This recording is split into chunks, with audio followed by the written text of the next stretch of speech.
Hey, it's Conrad Thompson. Thanks for checking out the podcast here on YouTube. Be sure to hit the subscribe button and the notifications bell. You'll get a notice anytime we upload some new content. And when I'm not asking Bruce, hey, how big was Batista's? Well, you know. One of the things I like to do is help people save money.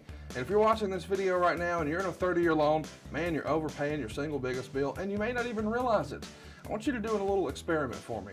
Take your calculator out, multiply your monthly house payment by 360 payments. That's how many payments there are in a 30-year loan. That big scary number, that's your total of payments. You're looking at that number? You know you can do better. Keep more of your own money right now and go to savewithconrad.com. Or maybe you've got credit card debt. Man, it's not a matter of if I can save you money with that. Your average interest rate on a credit card is more than 20%. And by the way, all the interest you pay on those credit cards, it's not tax deductible. Whereas the mortgage interest, well, that is tax deductible. So if you owe this debt, it's up to you how to pay it back. Doesn't it make sense to get the cheapest rate possible and the greatest tax deduction possible? Find out how much money you can save right now for free at savewithconrad.com. You don't need perfect credit. Even scores in the 500s can be approved, and it's no cost out of pocket. But maybe best of all, we're licensed in more than 40 states. We can help more families than ever before. But how much can we save you?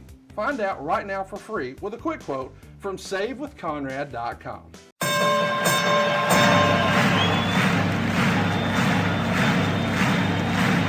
Ladies and gentlemen, welcome to the main event. Welcome to WHW Monday. Tony Schiavone and Conrad Thompson. Jim Crockett First Arcade, 605 NWA. TV title, Cajun Omni, the Bunkhouse Stampede. Flair and Horseman, Garvin, Bogey, Magnum, Dusty, Express Tag Team. Turner, Bonnet, Mid-South Joint World Championship Wrestling. Talking about the great years of World Championship Wrestling, the NWA, and Jim Crockett Promotions. Tony and Friends North they win. Look, Schiavone's back again. World title split off, center stage, Bischoff. Disney, Hogan, and Nitro. New World Order and the Crow. Thunder, Russo, Arquette Champ, Vinnie Mac, simulcast. Tony's back with Conrad, not your classy podcast. Watch along, try not to laugh. Lowest rules, cat back. This wasn't the initial plan. Tom Zigg's a good-looking man. Klondike Bill, make a tip. Tommy, you come over here. What happened when? WHW Monday. And now, let's go to the ring. And here's your co-host. Hey, it's Conrad Thompson. Hey, it's Conrad Thompson, and you're listening to What Happened When? With the voice of your childhood, Tony Schiavone. Tony, what's going on, man? How are you? Hope everybody has had a great holiday week, if you can consider this a holiday week, with Labor Day on Monday. I'm fine. How you doing, buddy? Man, better than I deserve. Excited to be with you today. I'm looking forward to today's show. We're going old school, baby. Clash of the Champions 20. How about that? And there's a lot of the clashes in the past that I did not remember. I remember the first one was Sting and Flair, obviously. I remember the one we did in Las Vegas where Brian Pillman dropped down on the apron and grabbed Heenan, and Heenan asked him, "What the fuck's wrong with you?" on the air. But many of them I didn't remember. This one, though, I did remember because it was a celebration, as you know, of the Clash, and Andre had shown up, and Bruno Sammartino was there, and Ted Turner made an appearance. And so it was kind of a celebration. And I really think that looking at the whole thing, and we'll talk about it as we get into it, not necessarily all the matches were great, but I thought it was a good celebration of wrestling on TBS.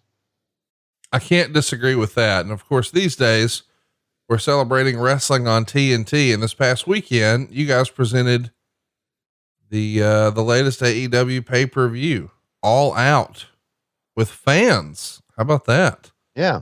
And, yeah, it happened.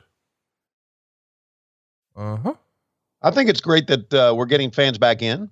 Oh, it's slowly. Really cool, man. I mean, that's the first time you've had fans at a pay-per-view since the Chicago Revolution thing, right? Right. Yeah, it is. And that was such a great show. And listen, there were a lot of interesting matches and some news and notes. Matt Sydal, I think somebody changed his Wikipedia to say Shockmaster 2.0, and I don't think that's necessarily fair. hold on a second. That's bullshit. That's why are you rooting for people to crash and burn? Like, right. And it wasn't that bad. Oh no, of course not. I mean, it's humid. It really is. It's an outdoor amphitheater. He jumps up on the top and he slips. So what? I thought he battled back quite well. and he's hit it, by the way, 100 million times. So yeah. Listen, I'm embarrassed for him. I hope he's okay. Feels like he's okay based on what we saw on social media. Either way though, man, people were brutal to him, but, well, fuck those people. I agree. I agree. I enjoyed the show. I had a little get together and, had a house full of folks over, and man, we had a great time watching the show, and it's good to see fans back in there again. By the way, just me and you talking. That's the way it always is, isn't it? If WWE did a Mimosa Mayhem match, would the internet have eaten their ass alive? Yes. Okay. Just wanted to clarify. Mm-hmm. I'm like, boy, if this was on Friday, my Twitter would be blowing up with people shitting all over Brucey. Mm-hmm. But because it's on Saturday, it's fine. It's remarkable. Now there's another person, by the way, with the first name starts with R that enjoyed the show. Oh, did Rebel? Reba. Yeah. Rebel. I spent some time with her after the show, talking to her. Is she more attractive with every passing day? Yeah. I think she's one of the low key most beautiful women in wrestling. Yeah. I like her. And, the Sad News Bears are a big fan. Yeah. But we may actually rename the group chat, Rebel Fan Club. And by the way, there was one spot. Listen, that whole dental thing again, if WWE does that, you get shit on. They get lit up. Now, that being said, there was one spot in there where Big Swole essentially did a Van Daminator with Barrett's diploma. Yeah. And just hands it to Reba and says, "Hey, hold this for me." My God, I howled with laughter. It was such a good time. Listen, I know you guys have taken a little shit over the pay-per-view, but you know what? It was an excuse for me and my friends to get together and have a nice Saturday night. And we did, we had a great time. So, look, I'll leave all the armchair quarterbacking for somebody else, but I did want to bust your balls. And I'm really glad that Matt Hardy is okay, because Lord, he's been such a big part of wrestling for so long. I don't want anything less than awesome to happen to somebody like that. The good news is he's fine. He's going to be back with us. And I just think that we just do crazy stuff. And I wish we had a bunch of 5-star matches, but we didn't. Oh, that's not necessary. I thought that John Moxley and the Kid told a great story in their match, working on the arm of Moxley. Moxley did a good job of selling it. So I thought in what was Maxwell Jacob Friedman's biggest match of his career, I thought he performed very, very well. Well, listen, I really enjoyed the show, as I said, and I know that, people are going to armchair quarterback it, and there's plenty of opportunity to do that. But, most of all, I'm glad that Matt Hardy's okay. And, I first saw the update from Tony Khan saying that he had a clean bill of health and didn't have a concussion, which is really a miracle and something we should all be thankful for. And a very scary situation turned out okay. So that's high fives all around. Before we get going with today's show, I do want to bring two more things to your attention. One complimentary, one controversial. You want controversial first or complimentary? Yeah, let's go ahead and jump into it. What'd you think of Rusev on a Twitch stream saying that Meltzer's going to burn in hell? Well, first of all, I do not, listen, this is a shoot, what I'm getting ready to tell you. I don't know what's going on unless you tell me what's going on. So here's the gist. Okay.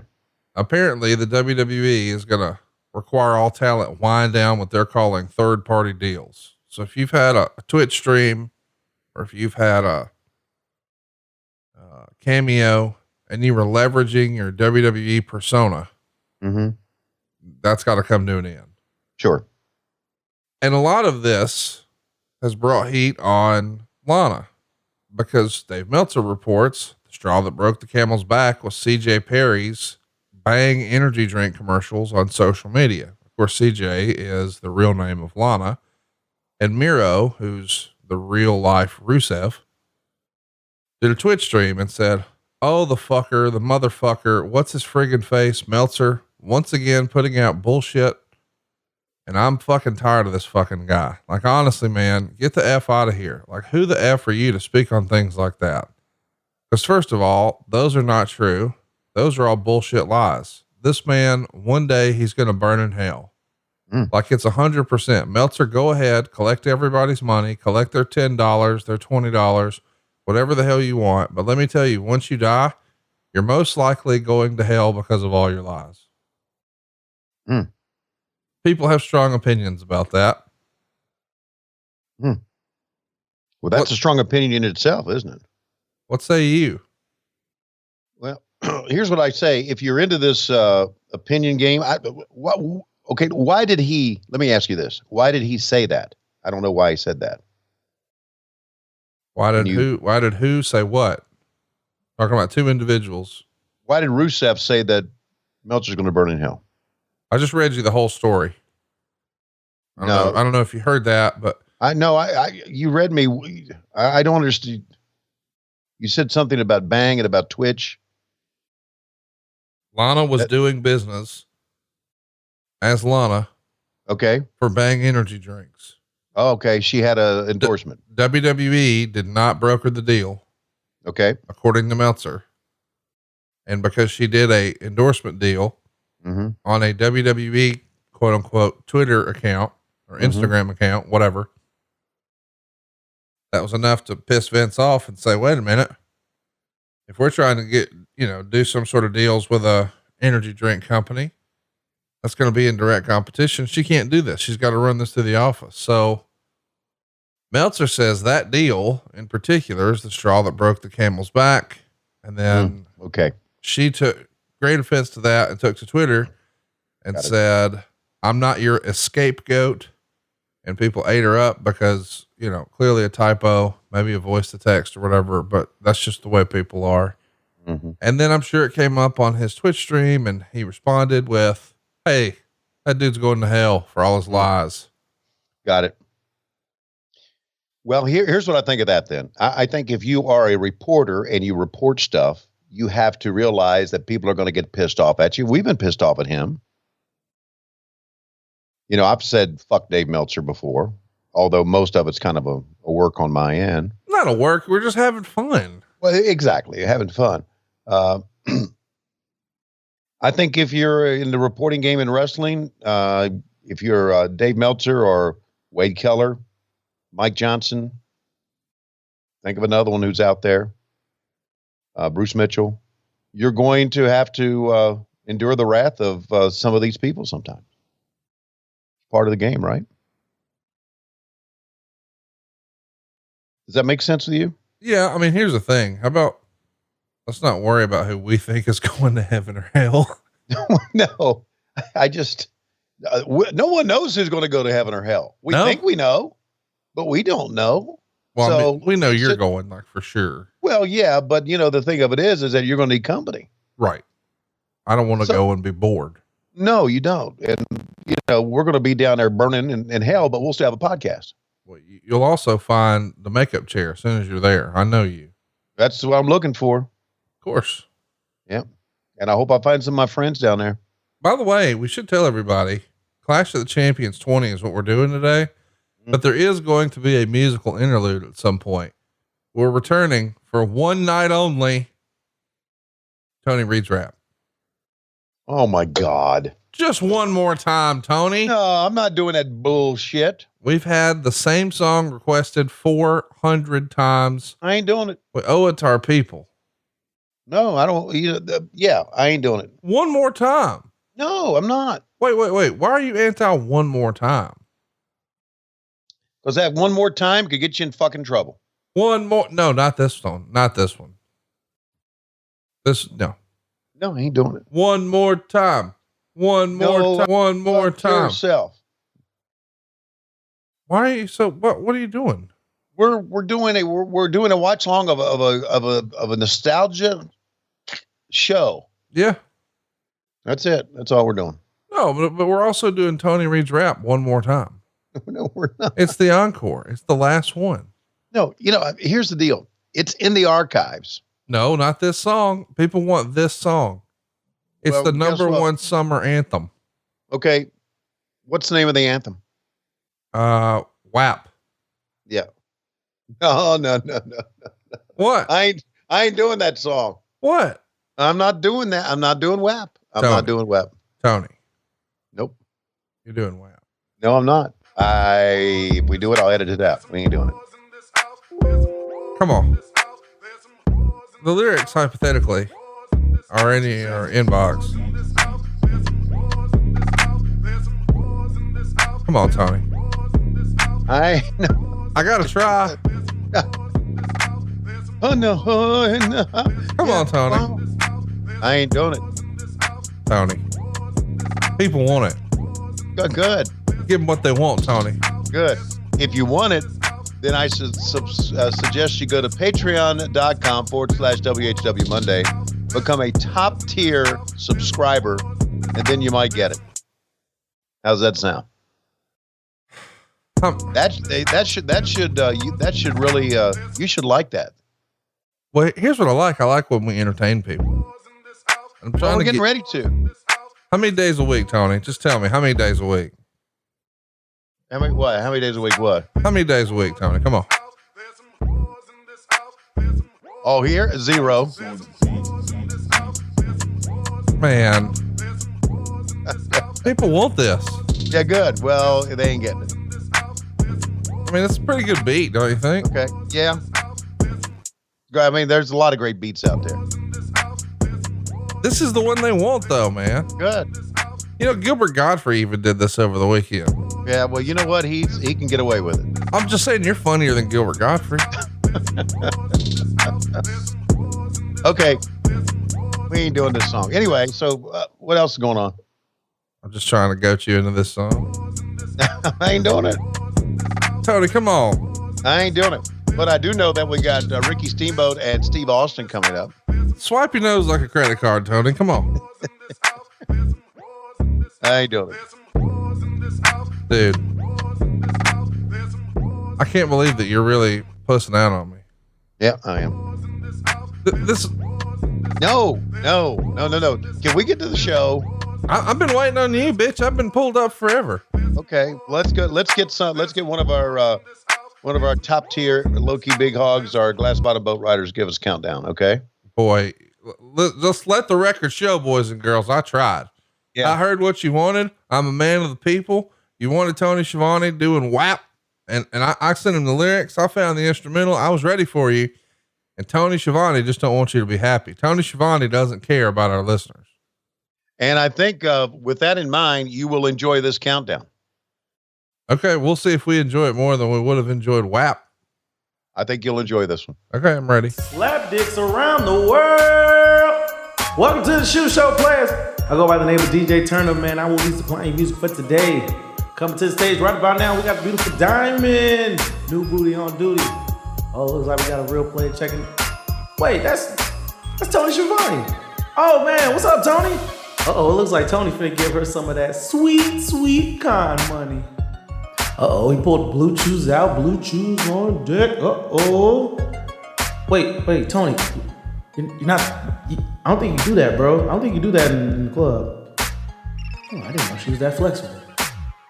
I don't think faces work like that. Oh, she's gonna need a mellow yellow after that one. Well, while Tony's getting escorted out and Conrad is laughing hysterically, we gonna get this countdown going.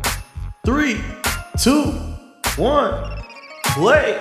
This man is 7 feet 4 inches tall, weighs 454 pounds. Andre the Giant. And Andre, welcome. Thank you. How about it, man? Starting off with Andre the Giant. Wow. Shot across the bow to the WWF back then, right? Gordon Solie talking to Andre, man. Oh, I like this. I don't remember seeing this open. I know I've seen the matches, but this scrapbook open, this is kind of fun. Oh, who's the first one to fly through, right? Stupid ass cowboy. Oh, God. At the Cowboy again, Georgia Championship Wrestling. This is good, man. I just recently reread Ole's book. I read it when it first came out, and I may have read it one other time, but I just cracked it again this past weekend. And man, hearing about how many people had points in Georgia and how Barnett did the skim, and golly, there were some twisted roads to get to this point. Yeah. Speaking of people who might burn in hell. Are you talking about my father-in-law? No, Jim Barnett. Oh, you're not. Oh, that's right. I forgot you hate Barnett. Oh, really, truly not a good person. Now, why do you say that? Because I worked with him. I know. Hey, look at Center Stage. You want to track this thing? Sure. Theater on West Peachtree in Atlanta.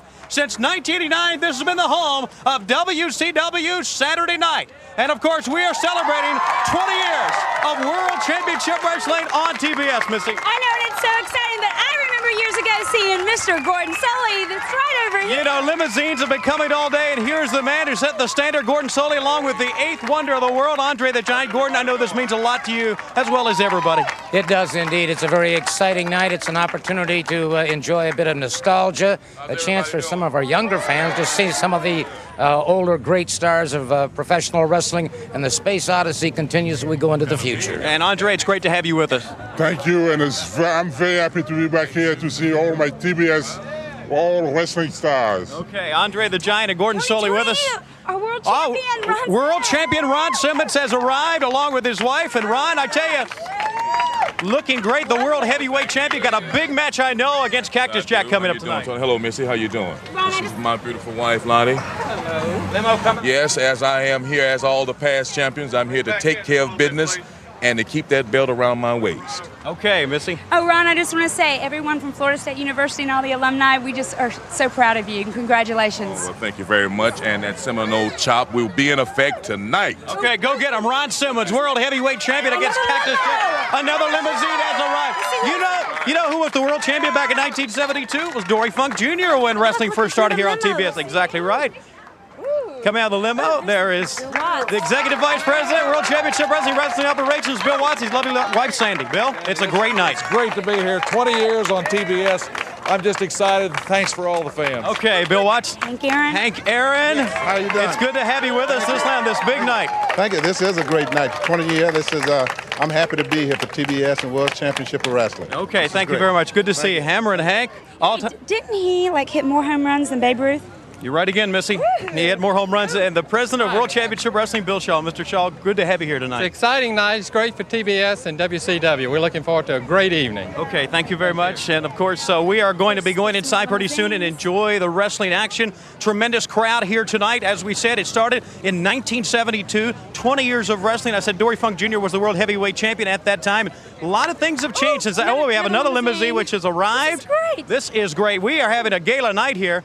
Coming out of the limousine now, Mr. Jim Barnett, longtime promoter around here. Good to see you, Mr. Barnett. It's a historic night. Hello, Mr. Senior consultant of World Championship Wrestling, the executive vice president of World Championship Wrestling, Bob Dew. Mr. Dew, good to have you here. We're looking for an exciting evening. 20 great years. 20 great years. And Bruno Sammartino is here with us. And Bruno, it's great to have you in Atlanta with us at the Clash of the Champions. Tony, I'm thrilled to death to be here for the 20th anniversary of wrestling in TBS. And I'll tell you something else, what makes me extremely proud to be back in an organization that has wrestling. I mean, my kind of wrestling. Thrilled to death. Happy to be Can here. I shake your hand, sir? I'm a fan. Thank you. Thank you. Okay, Bruno Sammartino here with us tonight.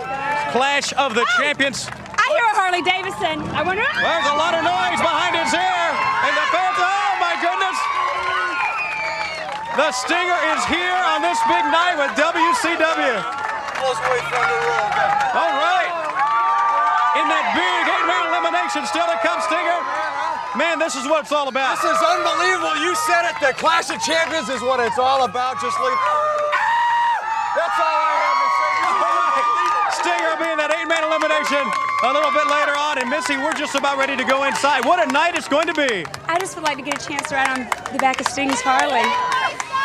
Stay cool, Missy. Inside right now is Teddy Long. He is standing by, not only with Cowboy Bill Watts, with the American Dream, Dusty Rhodes, and a very special message from the Atlanta City Council. Thanks, Tony, and I'm happy and excited to be a part of this 20th anniversary of professional wrestling right here on TBS. And standing next to me is City Councilman Robb Pitts, and he's going to present this proclamation to Executive Vice President Cowboy Bill Watts. Cowboy Bill, on behalf of the Atlanta City Council, but more importantly, the people of Atlanta, I'm delighted to present this proclamation to you, which proclaims today, September 2nd, 1992, as World Championship Wrestling Day in the city of Atlanta. Well, thank you. And Teddy, with his grip, I'm glad he's on our side. Thank you very much. I want to thank you on behalf of TBS, Ted Turner, Bill Shaw, the president of World Championship Wrestling, and Bob Dew, and we certainly appreciate you coming here. Congratulations. Thank you. Well, thanks so much, City Councilman Robb Pitts, Executive Vice President Cowboy Bill Watts, and we can see we got the man right here, the American Dream, Dusty Rhodes. Well, I'm telling you, we on fire tonight. We are too sweet to be sour, live and in color. From downtown Atlanta, the Clash of Champions, to a tradition, we gonna get funky like a monkey tonight, Teddy Long. You're exactly right, and let me see, I've got standing behind me some men, the assassin, he's standing right here, Thunderbolt Patterson, Magnum TA, and what we're gonna do right now, we're gonna go live back to the arena to Jim Ross and Jesse the Body Ventura. Dude, what an open. That was tremendous, wasn't it? Not only was it great, first of all, let's just say right now, Missy Hyatt was underrated. No, I mean that. Missy added a lot to that segment. Yeah. She played her character perfectly. And I know people have been really rude and unfair to Missy over the years, but you go back and you look at what she contributed there. She really did a great job. Yes, she did. And I remember working with her on that red carpet. I remember that day, and I remember that night, and I remember thinking after we done that again, after we finished that, Missy did a great job. And I told her, I said, Missy, that was good. You played your part well, man. No kidding. So yeah, it was good. It was, you know, and you know what else I got to thinking about when Robb Pitts was shaking the hand of Cowboy Bill Watts? What? Why can't we all get along like we used to? But you know what was weird, dude? I don't know if you noticed, but Watts gets out of the limo first, and who's right behind him? Hank Aaron. Mm-hmm. And knowing what we know now, it's like, golly, man. Once upon a time, I don't know. I'm just disappointed that things wound up the way they did. What do you think about Jesse Ventura getting his fucking Mickey Mouse on, wearing the white gloves? I don't know what that baton's about. I guess that's Jesse being Jesse, right? He's gonna try to stick it up JR's ass. Well, there you go. What a cool open, man. I really am just really happy with it. And by the way, it was a great idea on the 20th Clash of the Champions to celebrate 20 years of wrestling on TBS and make it feel like a bigger deal. I thought it was well done, man. This was a well done show on many levels. We had big stars. We had Sting. Look, when you bring Ricky Steamboat out to wrestle at the beginning, that's pretty damn big. Tells you where you're going to be, baby. Yeah. And by the way, he's working with Steve Austin here for the TV title. How about that? And I think he's getting ready to work with the guy who is going to be the biggest star of all time. And we didn't know it at that time. No. And he would have never been the biggest star of all time had he stayed with us. 3 years prior to this, by the way, Ricky was the world champ. Immediately after that program, they put him with Lex Luger. He has one match with him at a big show on pay-per-view, and then boom, he's out of there. Mm-hmm. He's going to go to the WWF, and Bruce Pritchard's going to have him work with a guy to figure out how to blow fire and dress like a dragon. Look at Steve Austin here looking like $1 million fucking bucks. Man, he is. Who's the skinny guy next to him? Dude, Steve Austin is in tremendous shape right there. Is that the best shape he was ever in? Best shape he was ever in for us. Oh yeah, absolutely. I think he was much better shape here than he was, because when he was Stone Cold Steve Austin, he didn't need to look like this. Well, when he was Stone Cold Steve Austin, he was probably bigger. I mean, he probably had bigger shoulders and, you know, all that, but I'm just saying right there, dude, he looks like a fucking physical specimen. Right. And how about that TV title? He's got the nickel. I think you had that same belt. Oh Lord. You know what? I got to tell you, I didn't appreciate Mark Marrow as much as I do now. Back then I thought, well, I guess as a kid, I liked it, but then as I get a little older, I'm like, man, this is fucking stupid. And yes, it is. But when you know in real life, this guy's a Golden Gloves boxer and his real life wife is Sable, you start to think, son of a bitch. And he still was able to pull this off.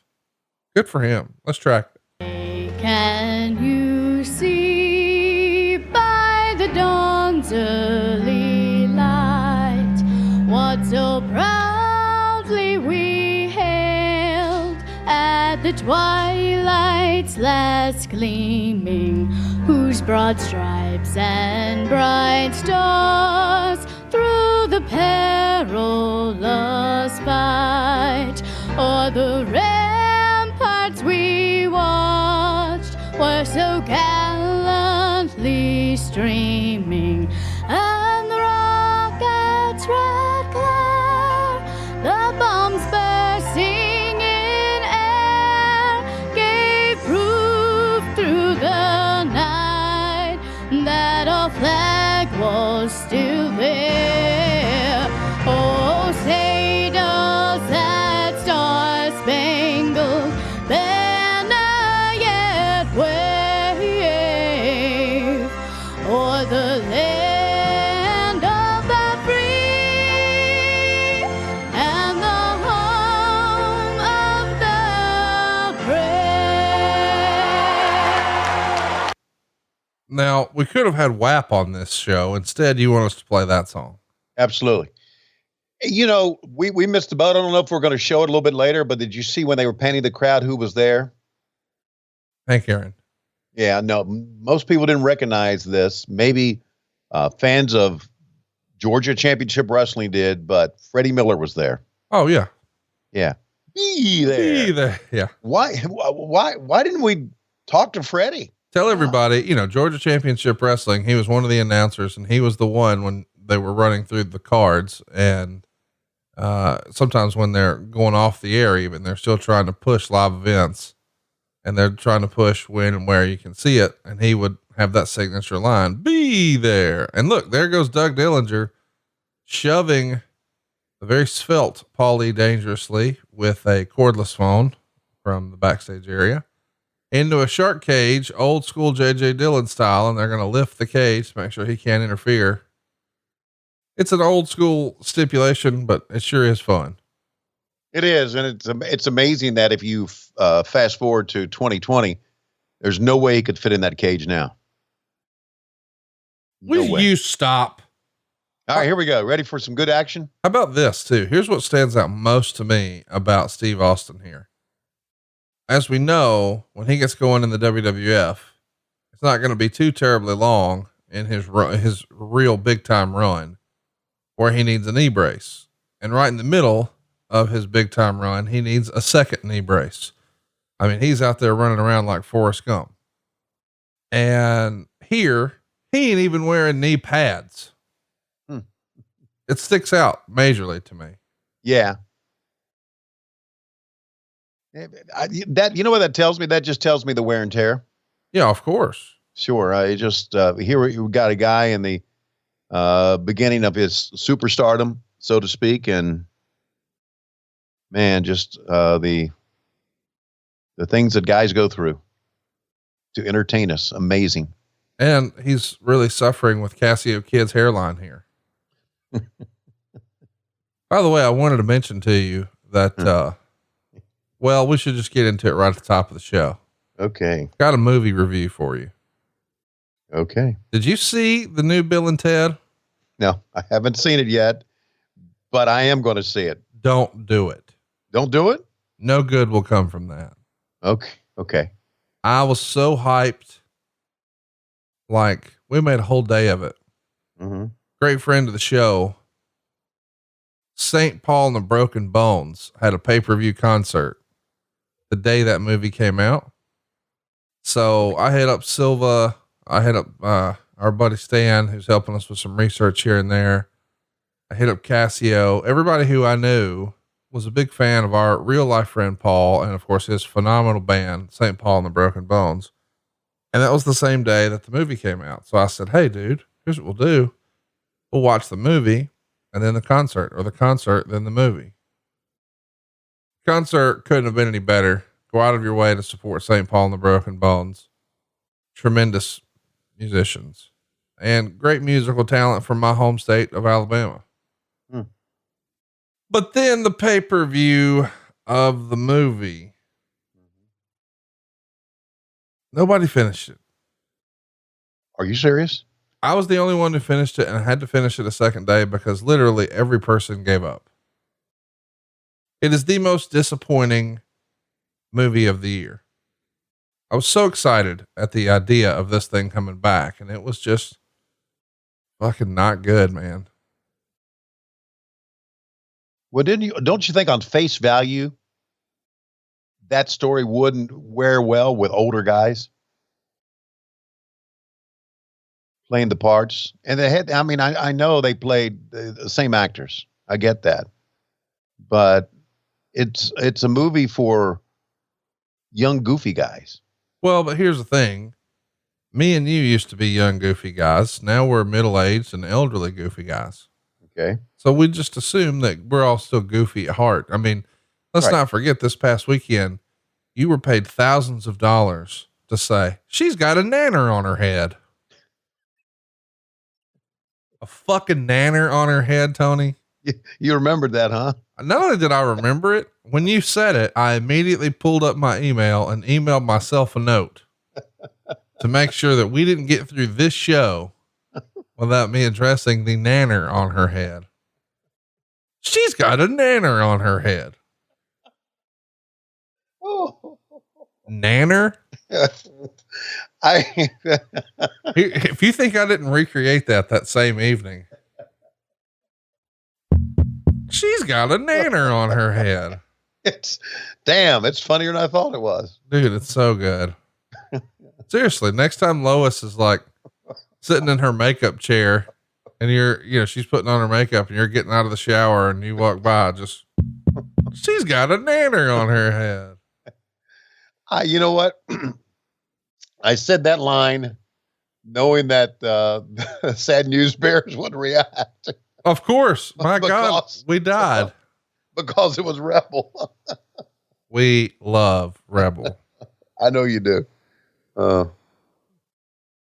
got to tell you, there's been major events that have happened over the course of my wrestling group chat, where I've got friends from all over the country. But I mean, when there were riots or major political moves or the coronavirus or, Kobe Bryant passed away, major historical newsworthy events, we discussed them less than Rebel's new gear that she posted on Instagram. Because my group is just, if we ever get to an AEW show all together, she'll have her own cheering section. You remember a few years ago on TV and WWE, there was Cesaro sections, right? Well, there will be Rebel sections. Well, tell your group of misfits, the Sad News Bears, that for a little bit of money coming my way, I'll have her do a personal autograph signing. Are you trying to pimp Rebel out right now? Just for autographs. Well, yeah. What did you think I meant? Well, you used the word pimp, for crying out loud. What do you think people would think for that? Well, I was just saying, I mean, it was your idea to sing "There's Some Hoes in This House" earlier, and I had to shut it down. It wasn't my idea to sing that. I would never sing that. It's bullshit. And meanwhile, we have a good match going on here. But we can't make fun of that. So it's, No, we can't. Meltzer says Ricky Steamboat pinned Steve Austin at 10:43 to win the TV title. Paulie dangerously was put in a cage above the ring, largely to keep him off television. Steamboat was wearing rib protection, but Austin ripped it off midway through. They did a double tombstone reversal and went to near falls. Finish came when Austin threw Steamboat out of the ring. Steamboat crawled under the ring and came out the other side. It came off the top. By the way, this was a no DQ match with a flying crossbody for the pin. All solid work, but the match came off a little flat on TV because of the lack of crowd reaction. 3.25 stars. And let me just briefly say, if you're in the crowd and you're not reacting to Steve Austin, Ricky Steamboat, fuck you. Yeah. Why aren't you cheering? You got a nanner on your head? Rat soup eating motherfuckers with nanners on your head. Oh, by the way, I got to make fun of a friend of ours. No, good. Stan, who helps us out with some research every now and again. I took him to the boot for the very first time. Oh, loaded him up with some wings that aren't on the menu, secret menu item. He loved it. Mm-hmm. And he asked me something absurd, and I forget what it was, but I just looked at Dave Silva and we both thought that is the dumbest thing we've ever heard. Oh God. And he asked when we were doing it. I don't even remember what said dumb thing was, but I said February 31st, and Stan got really excited. He said, "Oh my God, is that your birthday?" Totally oblivious. And I thought Dave Silva was going to hyperventilate because Dave had probably heard that joke before, but never actually seen it work. Stan was like trying to make calendar alerts. Like, I can't find it in my phone. Yeah. Yeah. You need to kick Stan out of your group. And what's great is I even said, "Oh, he's not in the group." Oh, good. Here comes those double tombstone reversals. By the way, I've always liked the way you reverse it. You just bicycle kick. Mm-hmm. I hope Steve remembers to fall down to his knees and not his ass. Ooh. Amazing what we know about tombstone pile drivers now in Steve Austin, isn't it? Yeah. But that was excellently executed by Ricky Steamboat. Anyway, so the gag was Stan. I said, "Stan, there's 28 days in February." And Stan can't wait to correct me, "Except for leap year, then there's 29. And I said, "Okay, Stan, how many times or how often are there 31 days?" "There's never 31 days, Conrad." "Okay, buddy." March 2nd on leap year. March 2nd. Would be 31. I'm thinking maybe probably, that we didn't have enough reaction in this match may have been because maybe this is not our regular crowd. Yeah. You've got some celebrities in, and it was funny when we were going through the national anthem and we started spanning the crowd and we saw all those folks that we had just seen getting out of limos and whatnot. And they're all suited and booted, Tuxedo Jones out there. Uh-huh. It made me think of Best of the Best too. Did you ever see that? No. Did you see Best of the Best, the movie, the karate movie from back in the day? No.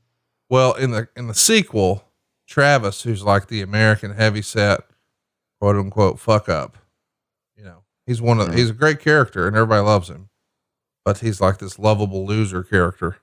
Mm-hmm. Anyway, he starts competing on what they're calling the Coliseum.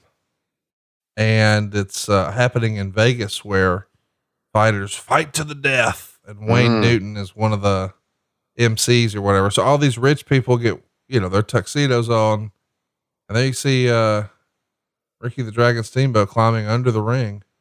Anyway, they get their tuxedos on and then they watch these guys brutalize each other until, one of them dies.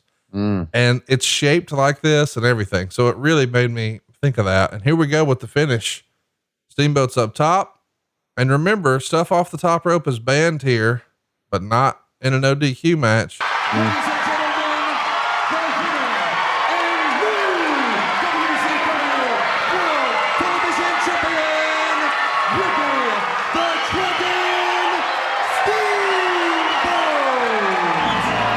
By the way, how cool was it when you guys had Gary Michael Capetta at a show earlier this year?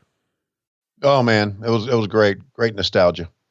I just think his voice and the way he would, I don't know. It's classic WCW to me. No disrespect to Dave Pinzer, who does a great job and always did. But when I was a little kid, the way GMC would announce stuff, I don't know. It was like their version of the Fink. Yeah, it was. And for those of you who grew up in that era that you're talking about, sure. Kids who grew up in the era of Monday Nitro, it's probably Dave Pinzer. Right.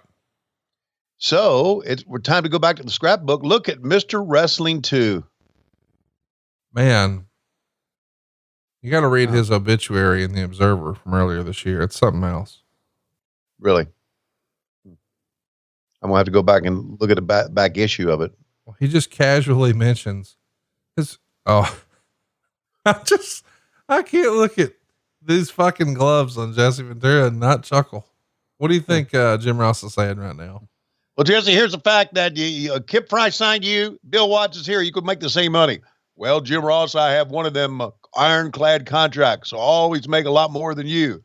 That probably will piss you off. I make more than you, Schiavone, probably Gordon Solie, all combined, Gary Capetta, everybody in the front office combined. I make a lot of money, and it's going to stay that way because I'm Jesse the Body Ventura.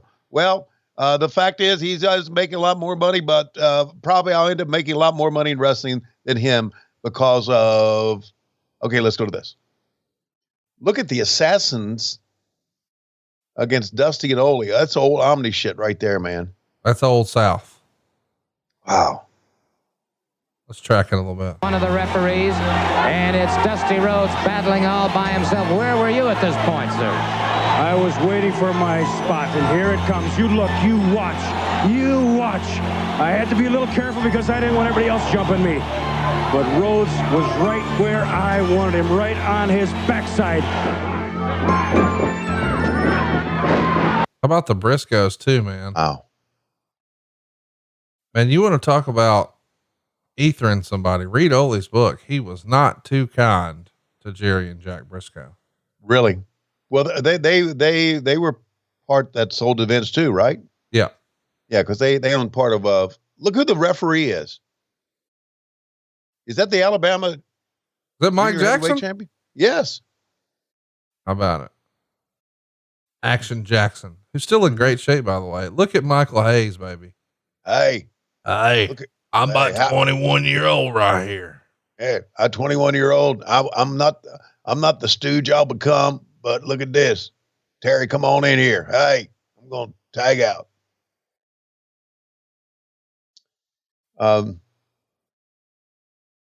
Yeah, some great, these are shit, there's part of me that wants to see more of this and going back to center stage.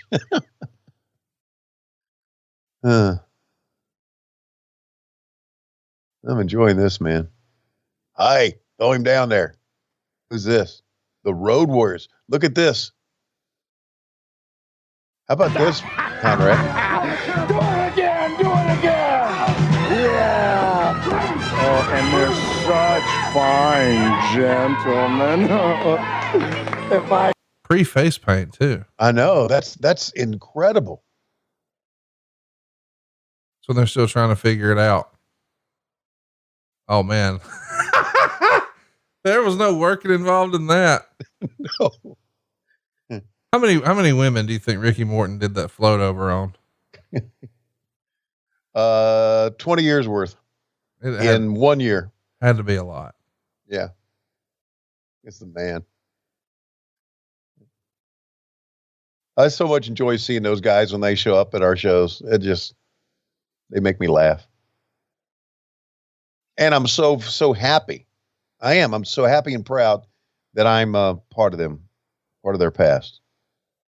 That really makes me proud. I'm part of their past. So Jesse, what do you think of this green hanky I've got stuffed in my tuxedo here? Well, JR, guess what I got stuffed in my tux? Money. Well, we know you're getting paid a lot of money, and we know Bill Watts doesn't want to pay it. Let's go back to the ring. It's amazing. What the hell is world? This? Spin the wheel. Make the deal.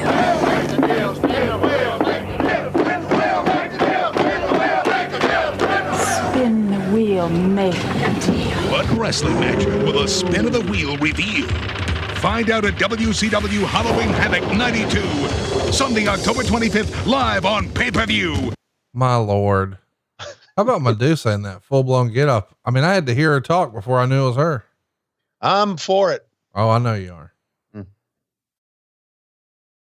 One of my favorite people of all time. Can we track this? Of course we can. I'd be glad to. Beautiful Bobby, because standing with them is one Michael P.S. Hayes, and nobody knows more about Terry Bam Bam Gordy than this man, Michael. Jesse, you know you're so right, but there's a man standing in the ring right now with a broken arm named Larry Zbyszko that knows full well the potential of these two men. But I've been co-hosting the WCW main event on Sundays with Jim Ross. Well, actually, it's my show. I let him talk a little. Everybody wants to know what I'm up to. Everybody wants to know what I'm doing. Well, ladies and gentlemen, get your ear near the tube, because Michael P.S. gonna tell you what's brand spanking new.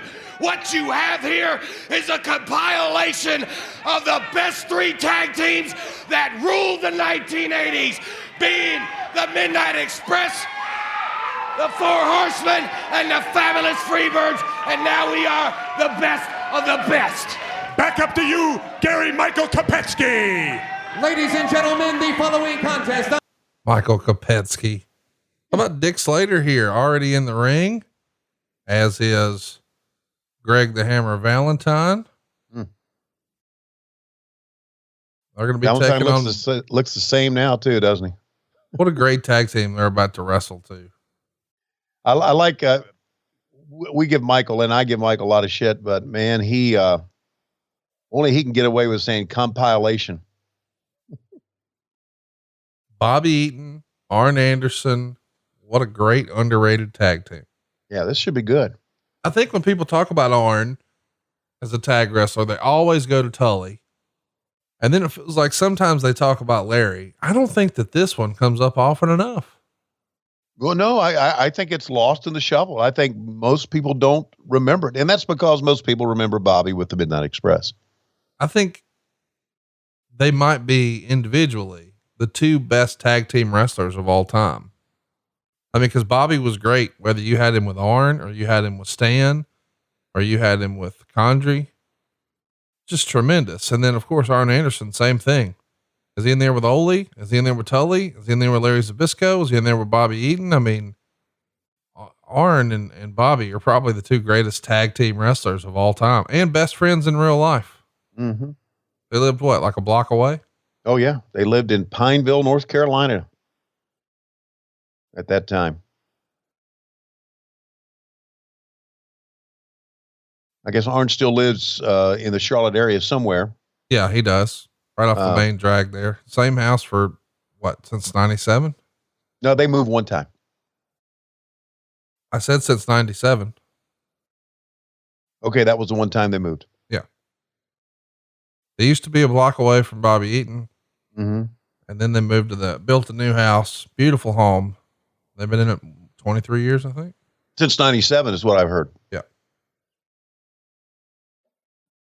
Hey, so, I burned my finger over the weekend. You did what?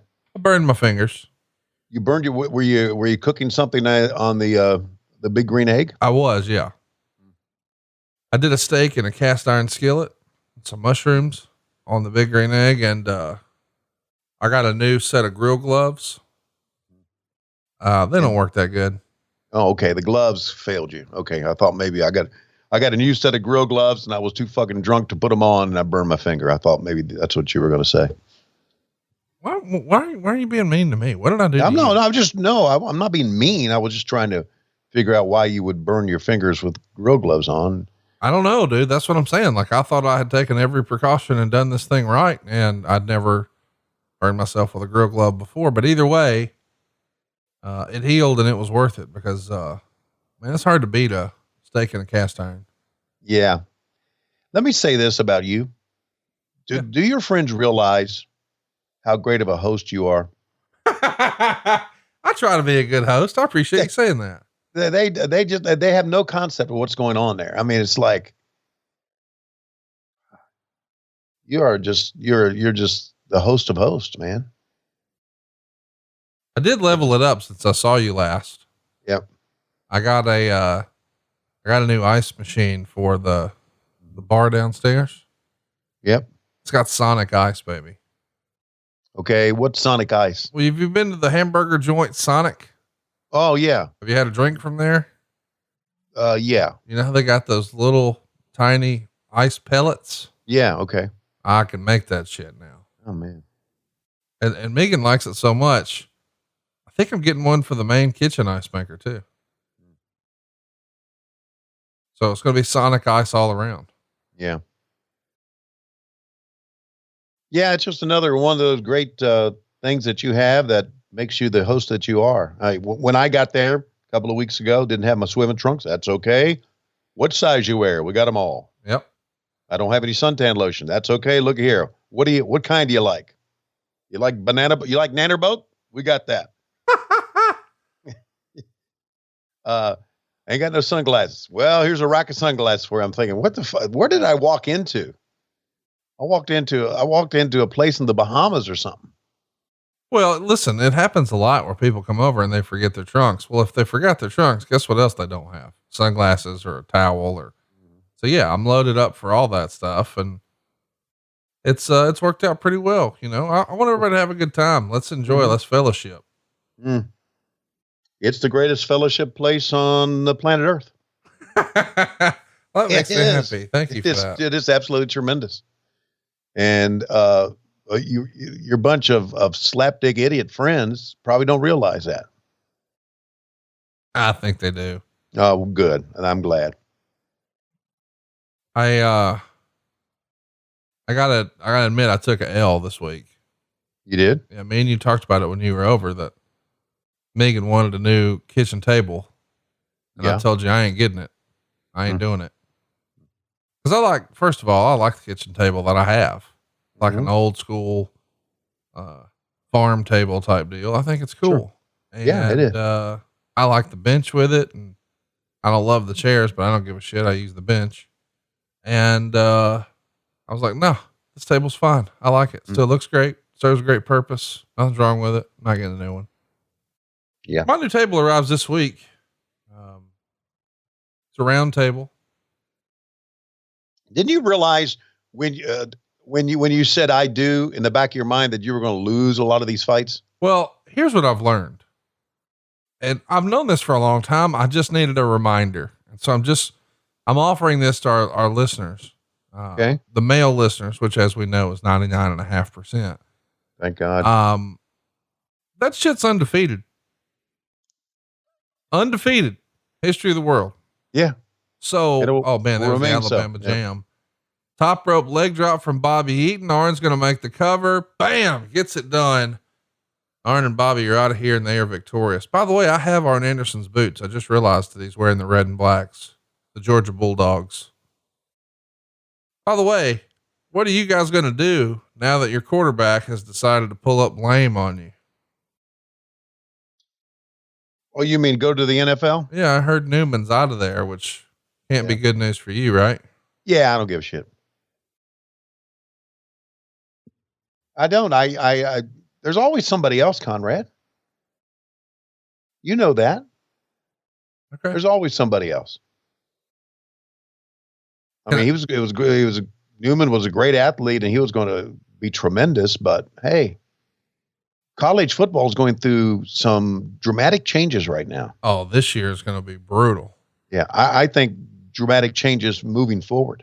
I can't disagree with that, but this year, dude, oh man, I don't know how are they going to give Alabama the championship this year if they're only playing SEC teams? I mean, I really wonder.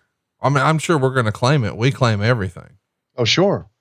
I mean, as far as I'm concerned, we're already the uncrowned champs. Well, let's track this. Let's see how he's going to bury the WWE. Madison Square Garden with 187 sellouts. And Bruno, thank you for being with us. And what'd you think of that first championship matchup? Well, Jim, I got to tell you, first of all, I'm really thrilled to be here. And as far as that first match with Steamboat and Austin, that was absolutely sensational and great to see Steamboat win the title. And I'm really anxious to see the match between Ron Simmons and Cactus Jack, the championship match.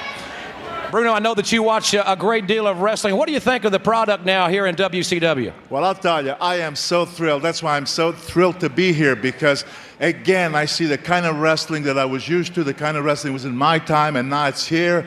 And thank God for the WCW because I'll tell you what I've been experiencing the past 10 years with that other league, it's been a total embarrassment. It's great to see professional wrestling at its best back again. I know you're going to be a part of Halloween Havok in Philadelphia on Sunday, October 25th, and we're all excited about that. I'll tell you, Jim, I was at one of the Halloween Havocs a couple years ago, and it was very exciting. And I want to tell all the fans, Philadelphia and surrounding areas, come because you're in for a treat because you will see the very, very best in professional wrestling right in Philadelphia. Bruno, thanks very much for being with us. And now let's go back up to Teddy Long in the VIP room.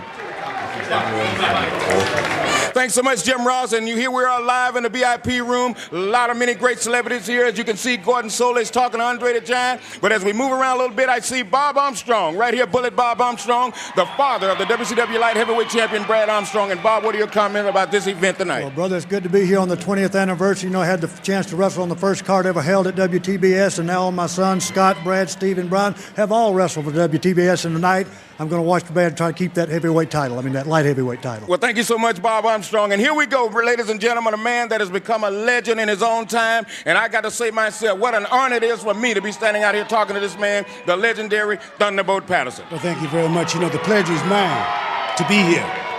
You know, to see, and it's, first of all, I'd like to give a little honor to God here, to be here tonight, to see what has come down. WCW have done something that it makes my bones just quiver. Yeah. Because it's something that has been a long time coming. Testify. And I'm so glad that I'm living and was invited to this occasion. Well, thank you so much. There you've heard the comments from Thunderbolt Patterson. Ladies and gentlemen, earlier this week, we had the opportunity to go via satellite to talk to Mr. Wrestling number 2. Now, here are his comments from his home in Hawaii. Okay, I'm going to let you take it from here. Okay. Thank you, Teddy. If that is really your name, here I am in Hawaii, Clash, and I know there's some sort of backstory that Schiavone needs to tell about me, but Tony's going to say I'm not going to talk about that because I'm wrestling too, Johnny Walker. And the fact is, if I pull my hood off right now, you will see that I am one of the oldest looking men in the world. You could not recognize me without my hood on because I would just look like another old fucker. Flash to another part of this interview. Did you not smile when Thunderbolt Patterson came out? He's tremendous. And yes, I did. That just made me smile.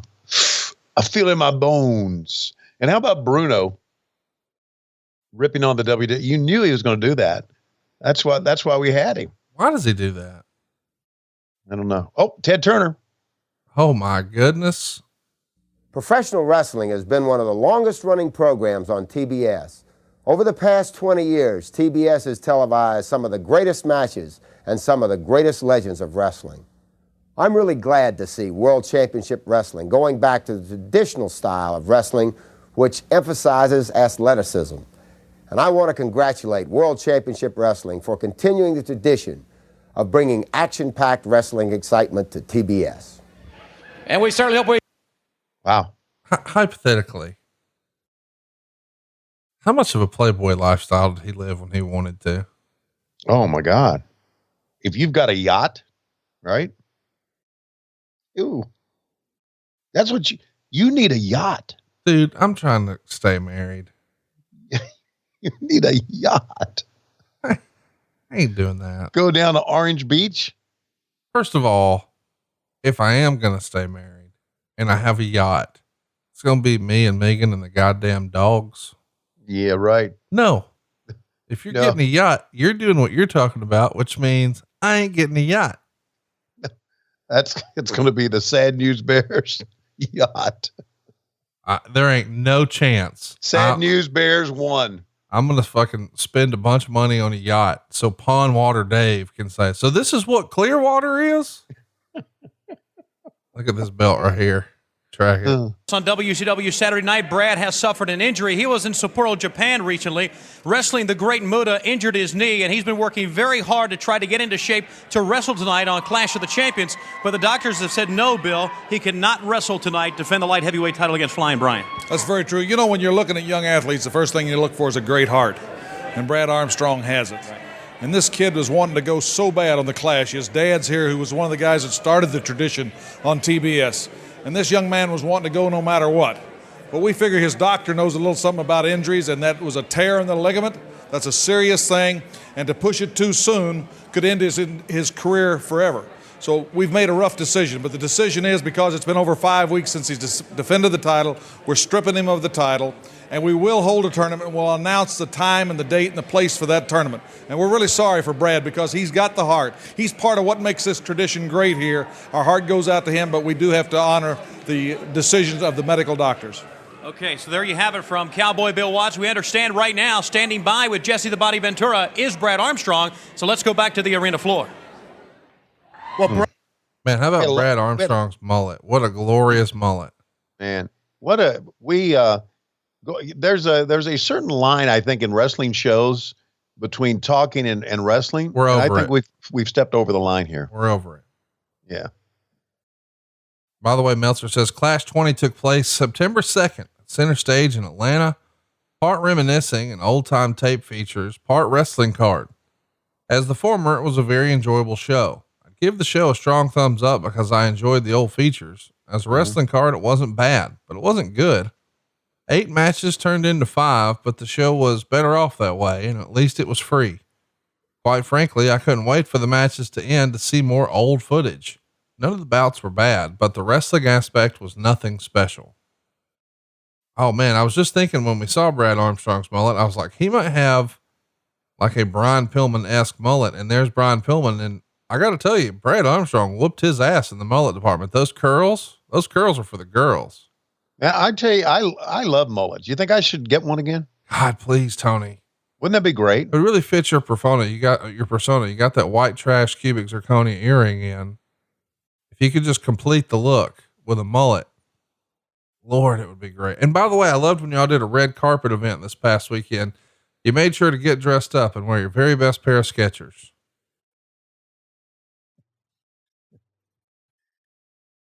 Did they show my feet? Yep. When? Well, you were posting pictures online. Oh, okay. I didn't post pictures online. Okay. Somebody else did. Your mama did.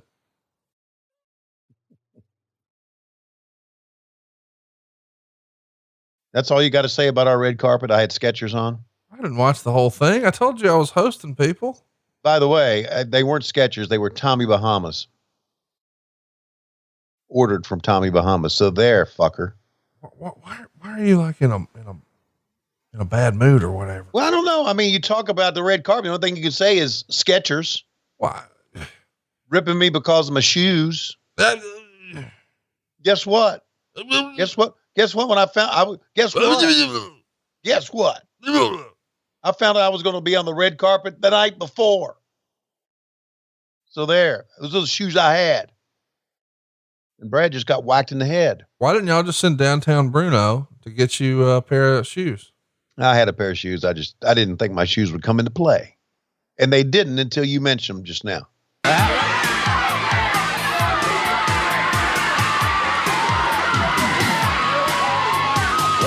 Wow. Tommy Rich and Roddy Piper about to get into it in Georgia Championship Wrestling. Do you think it was a good idea? And I know we're looking back on it now, and I know how, well, now kayfabe is dead, but in 1992, right? Do you think it was a good idea for us to try to backtrack or try to take a step back from the entertainment aspect of wrestling? That's what Bill Watts wanted to do, you know. Well, and here's why though. I mean, listen, we talk about it a lot on Eric's podcast. If you're trying to compete, or if you're in a competitive marketplace, you only have 3 options.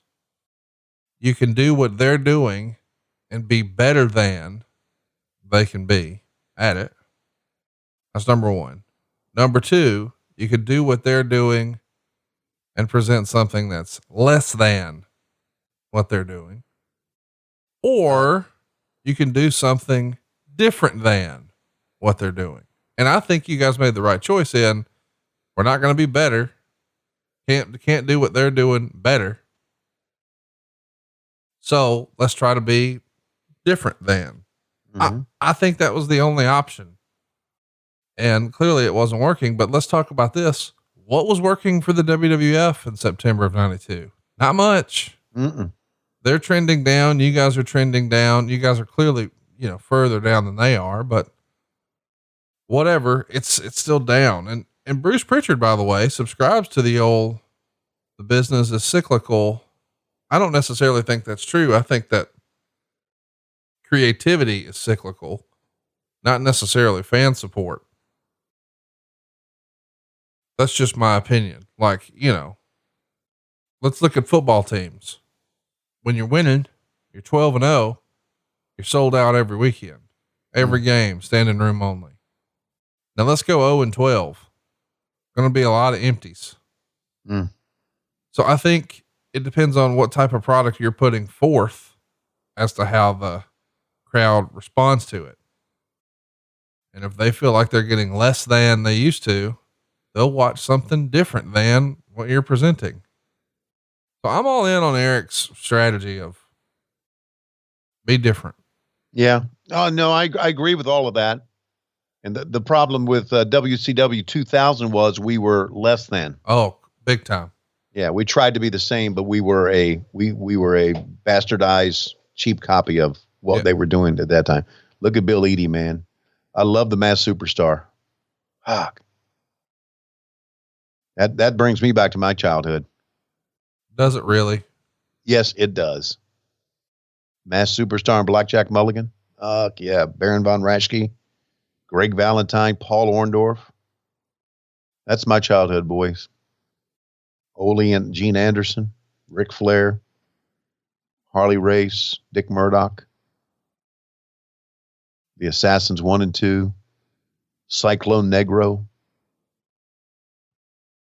Whatever happened to Cyclone Negro? He was a great performer, man. Was he really? Yes, he was.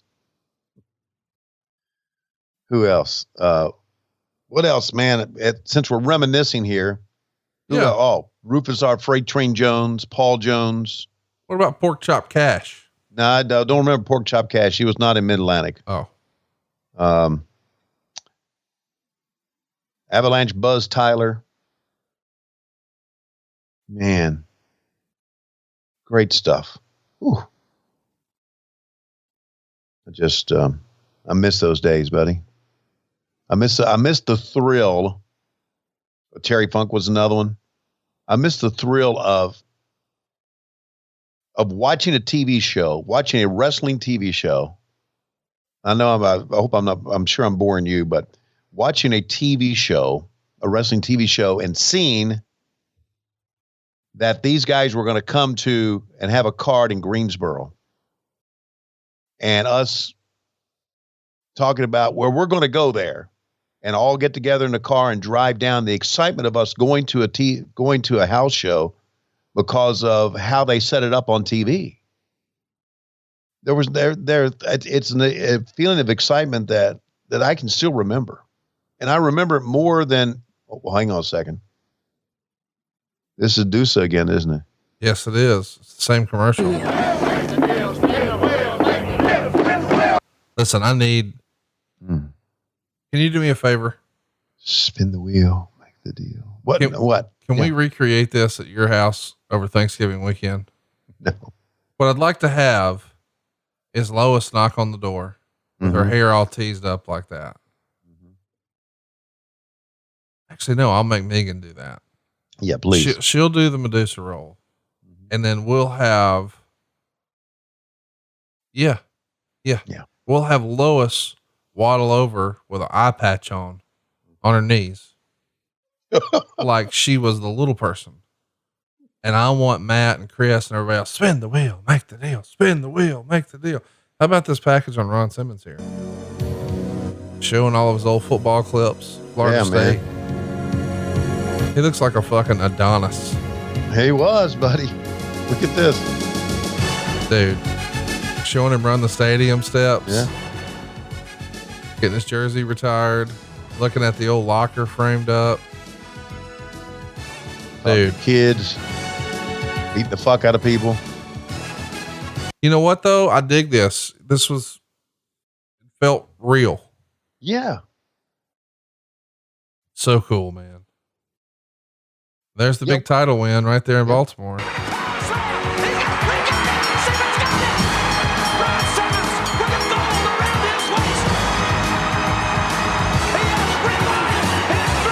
Stupid ass Van Hammer out there. I know, but great reaction from the fans. Really, when he got the 1, 2, 3. Oh, so cool, man. Yeah, it was all cool. Dave Milliken has that belt on his wall right now, and there's his wife. Look at that outfit. She looks like a star, doesn't she? Yeah, you're not kidding. She looks like a champion's wife. Hey, so didn't you just purchase a belt? Oh yeah. I didn't know that you in your found out collection? about that. Yeah. Yeah, I knew about that because of, I work with someone who talks all the time. Oh, Jeff Jones. Yes. Yeah. I thought maybe you knew because your kid actually got it for me. What? Yeah. Matt Schiavone hooked a brother up. Did he really? Yeah. You didn't know about that? No. Is Matt part of your text group buddies? Nah, I don't think he wants any part of that. Yeah. Wow. Good for Matt Schiavone. I'm sure he did that because he feels bad about my attic. Oh no, I don't think so. So here's what happened. Okay. And I love this right here. Cactus Jack on the left. Y'all should have did this more often. This is a nice touch, showing both guys before they go through the curtain. Cactus on the left, Ron on the right. Let's track this. This is great shit, dude. What a great shot this is. The following contest on the Clash of the Champions, it is for the WCW World Heavyweight Championship. Introducing first the challenger from Truth or... All right. They could have showed a little continuity and showed him come through the curtain. That would have been cool. Right. Yeah. Well, but I like the little pacing back and forth in front of the curtain. Now that's good stuff. Mm-hmm. We did a lot of good things back then. Just, here's what's crazy too. Did you not know? I'm sorry for getting sidetracked on belt stuff. We'll come back. But when you see Cactus Jack here and all that he's giving to the industry and the promotion with his crazy bumps and a totally different presentation. Look who our referee is too. Ole Anderson. Did you not know in 92, man, Cactus Jack is going to be a big star? Or did you just assume they don't really know what they have in him? He's going to be mid card. No, I knew he was going to be a big star. Not necessarily because the bumps and the crazy things he would do, but just because of his character and that way he could talk. I still think talking is a way to get over. Oh, for sure. But I'm just saying everything about what he was doing was different. Like, I mean, his matches, his promos, his presentation, his entrance, nothing about what he did reminded you of something someone else did. It was all different. And that's what, I don't know, man. It's weird that, by the way, I would love to have some Cactus Jack boots like that. Hypothetically, if you're listening and you bought those through some charity thing that Foley sold over the years, I need some Cactus Jack boots. Did Foley sell those to a charity? I'm sure, dude. I don't think Foley keeps anything. Whatever he has, he sells for charity. I think Foley's probably raised more money for charity than almost any wrestler in history. He's got to be top 5. That's great, man. One of the all-time really good guys. That's great. So anyway, yeah. So here's the backstory. Mm-hmm. This kid posts on Facebook, "Hey, unfortunately my dad passed away, but I was going through his stuff and I found this old wrestling belt. How cool is this?" I probably got the post all wrong, but the gist was, kid ran across a belt that was ring used. And it turns out, I believe the story is his father was a lawyer. Mm-hmm. And I guess Ahmed Johnson had hired his dad to be his lawyer. Mm-hmm. And as a thank you, Ahmed gave the attorney a championship belt he had won. And I guess the dad passed away. I believe that's the story. And I believe this young person now had found this. And of course, in wrestling circles, telegram, telephone, telewrestler, 1,000,001 wrestling fans came out of the woodwork to say, "Oh, I want to buy that. Oh, is it for sale?" And he shot everybody down. So now the belt's here and, again, but here's the thing. The guy lived in New York City. So I'm brainstorming with friend of the show, Michael Dawkins, also an attorney. And I'm like, "Hey man, I think you can appeal to him because you guys are both attorneys. And I also think that, if we agreed to do a charitable component here, it won't really be about the money. So we could compensate him and make a charitable donation.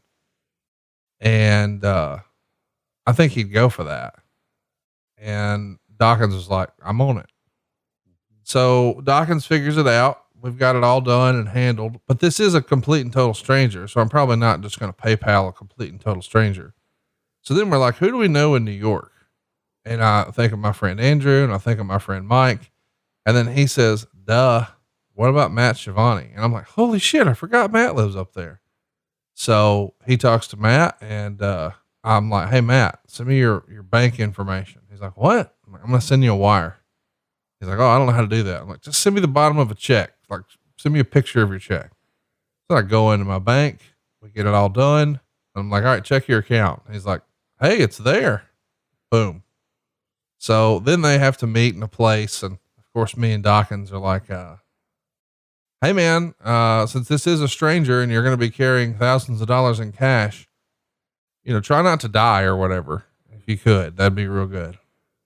And, once we had him firmly spooked and scared, he figured out what sort of meeting location. And then, like a couple of goofs trying to do their first drug deal, I get a text that says the Eagle has landed. And I knew that was a good thing. So then he, went to the little shipping store, the UPS store, and overnight shipped it. And ta-da, I have the Gold Dust Ahmed Johnson Intercontinental from 95, 96, whatever that was. Wow. And, originally the strap was completely gold, but now it's obviously deteriorated a little bit. So it looks more green than gold, but it does still have some gold on there. It's pretty cool though. Yeah. I kept thinking when you're telling me that story, you know how, MJF says, I'm better than you and you know it. Yeah. Your tagline should be, I'm smarter than you and you know it.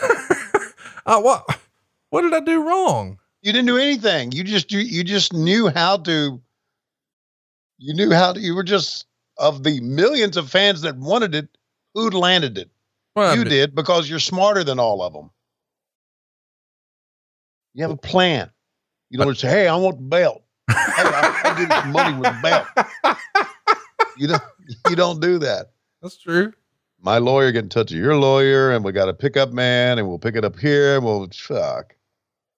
You're way advanced. And that's why it amazes me that you hang around such dumbasses. Maybe not though. Why are you mean to my friends? They're dumbass. They're good guys, but they're much dumbasses. They're all good guys. Can I give you a litany of your friends, starting with Matt Coon, and then Pondwater Dave, and then Silva, and then Cassio, and then Clint from Hershey? Do I need to go any further? No. So anyway, you'll love the belt, by the way. I'm sure I will. Megan's actually into this one too. Okay. Yeah. She hates wrestling, as you know, but the idea this used to be the gold strap. And of course, she likes Dustin. They grew up together. So she thinks it's cool that I got one of his. Oh, by the way, to your point, as soon as I sent a pic, Jeff Jones is a big belt collector guy too. So I sent him a picture and he's like, holy shit, is that what I think it is? And I said, yes. And then he says, is it okay to tell Dustin or do I have to fave it? I'm like, nah, dude, I don't care. You could have counted the 10 and my phone was ringing. Dustin Runnels. And I said, hey, what's up, man? That's literally how I answer the phone. Hey, what's up, man? Do you want to guess the first phrase he says? What? I need that fucking belt. I know you got it from the goddamn WWE. It's folded. All that shit's faded off, but I know that's it. Where'd you get that? I need that. How do I get that? That's good. I just like that Dustin he's a real guy. Oh yes. Yes, he is. And you know what? The interview he gave during our pay-per-view was a real interview too, man. Dude, it felt like he was losing it there for a minute, and boy, did he bring it back home strong or what? Yeah. It was awesome. You got a standing ovation in the back from all the people in the back, production people and people working the back and wrestling talent. I thought it was well done too. I was like, why are they doing this interview segment right here? But then when they made the announcement, it's going to be him and Brody Lee, I'm like, oh no, I really like that. That's well done. Yeah. Yeah, I thought that was actually, I thought that was one of our better parts of that show. And again, I'm big into promos. Oh, me too. Promos work. Talk them into the seats, Daddy. Absolutely. These two are having a pretty physical match here, as you would imagine. And as you would imagine, he's going to come onto the floor. Hey, did you see that Jay-Z Flair and his wife are now totally sober? They don't consume alcoholic beverages anymore. I did not. That's good for them. Yeah, they're done, just like Cassio and Judy. So like all these couples all around me are completely clean and sober, no more alcohol. And here I am with more Tito's vodka than any liquor store in the county. Yeah. Probably, I hate to look at that. 1, 2, 3. How about that for a finish? What'd you think? Clean finish in the middle of the ring. It's not bad. Meltzer gave it a star in 3/4. He says they did a great job with the Simmons video to make him seem like a world champion, but once the match started, that illusion was over. Yeah. Jack was hurting bad here and nowhere near his best. Simmons wins with a power slam.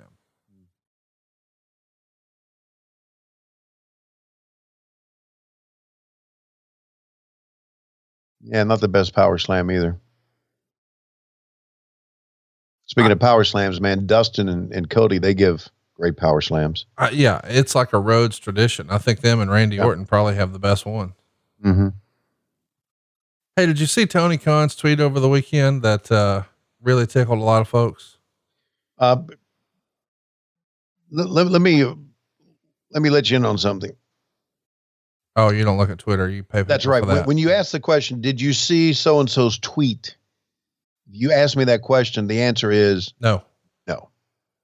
Well, here it is. A guy named Wrestling.Hubs with a generic profile photo says, Dave, since you know so much about booking, why have you never ran a major wrestling show? The guy who knows everything about wrestling probably should run his own promotion.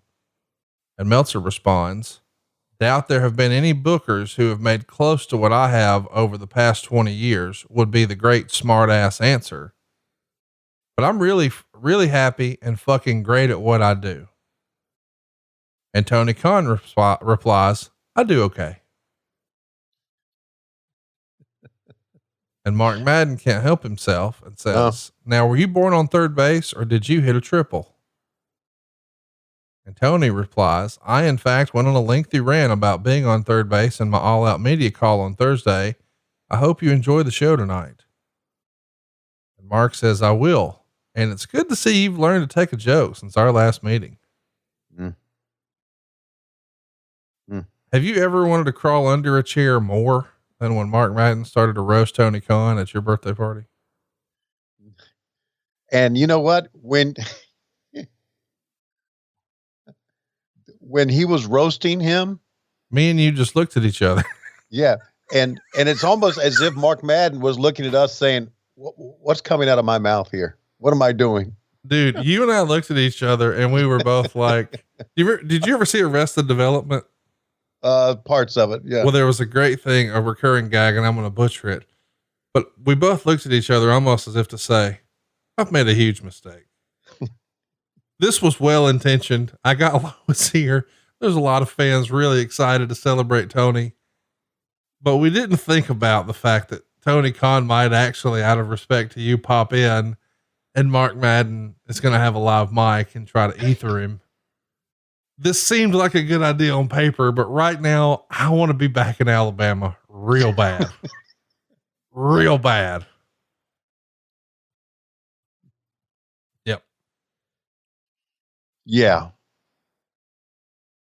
It's good you could take a joke. Oh God. Either way though, I just love Meltzer. I make more than any booker the last 20 years. Tony Khan, I do okay.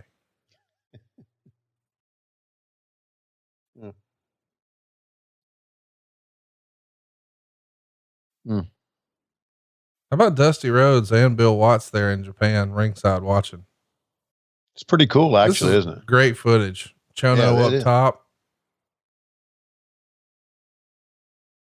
Look at all the young boys and the media around the corner. Big celebration. Chono's got the big belt now. They made the presentation for back then made it look like a world title match. Absolutely. Much more than we could do at center stage. I do want to mention the first match, Steamboat Austin, 3 1/4 stars. Yeah. Bobby and Arn against Slater and Valentine, 1.5 stars. Simmons and Cactus Jack, 1 3/4 stars. Man, a lot of talking. Holy shit. Oh, look at the U.S. belt here. It's going to be second verse, same as the first, except for me, it's going to be a whole lot better. For you, it's going to be a whole lot worse. Be prepared. See ya. I love Rick Rude. Yeah, man, he was tremendous. I think Rick Rude, he's on my short list now. Really? Yeah. And what list is that? My all-time favorites. I'm whittling it down. Okay. But Rick Rude, Cactus Jack, they've moved up so much in recent years. Oh, we haven't talked about Mimosa Mayhem in the last hour. Mm-hmm.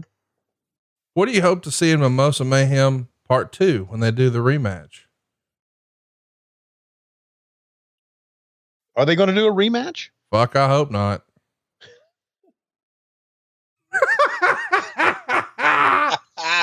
You set me up in that. Hey, listen, I'm sorry. I liked it. Oh, I did too. Listen, it was silly and everybody was having fun with it at my house, and that's what they're going for. I just prefer like me and my friends were talking about this. A year ago, Jericho was a serious badass heel. Oh, here's a Cactus promo. I can barely stand. Ron Simmons, I came this close to capturing the championship of the world. But tonight, you were a better man. My head's been hurt. My pancreas punished. I've never felt this bad in my life, but I've never been happier. You see, Simmons, I felt your heartbeat. Quickly, I felt your pulse race. You've got weaknesses, Ron. I couldn't overcome them, but I found a man who could. I called up Danny Spivey. I said, Dan, stay home. I've got a man on our side who knows Ron Simmons better than anyone. He's traveled with him. He's wrestled with him. He's the Barbarian's new tag team partner, and his name is Butch Reed. Butch Reed. Hacksaw Butch Reed. So Reed's going to be in the tag team matchup. Oh, you got it. You got it right. All right, well, fans, let's go back up to Gary Capetta. Ladies.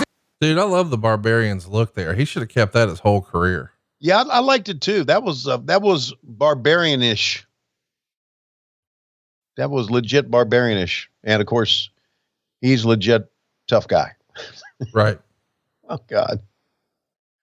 It's amazing when I go back and I think about my career in wrestling and getting to know these guys on a personal level, how the guys who were the biggest badasses in real life were the nicest guys. Right. It's like they knew they could beat up fucking anybody. So they didn't need to be an asshole about it. Right. Oh, they're all good guys. Look at a young Dustin Rhodes, man. Isn't it tremendous to think about? I mean, this is the same guy we just saw on pay-per-view this weekend. Mm-hmm. Performing well. This is nearly 30 years ago. Yes, it is. Yeah, it's his story. You know, his dad's story is one for the books, but Dustin's is too, man. I mean, we had him on a AEW podcast, and it was one of my favorite AEW podcasts. Don't know if you heard it or not. We don't talk about your other podcast enough. Tell everybody where they can find it, what it's called, and all that. It's called AEW Unrestricted. It drops every Thursday wherever you get your podcast. Also, you can go to tntdrama.com and see the video version of it. It's me and Aubrey Edwards, and we interview people backstage, and they're shoot interviews. And we did one with Dustin. It's my favorite of all time because he revealed about the low point in his life. And he gave us a play-by-play description of the moment where he turned his life around. And he broke down and cried during the podcast. And it was such an emotional thing that I realized that, man, this kid's got a hell of a story. Yeah. And my love of the Rhodes family and my newfound respect for Dustin really kicked in during that podcast. So it's worth a listen. I'm sure it's in the archives somewhere, but you need to listen to it. And I didn't know the story then about how he turned his life around, that one moment.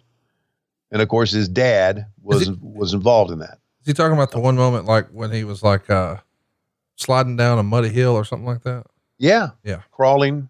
Yeah. Trying to get cell service so he could talk to his dad. And his wife picked him up and took care of him, man.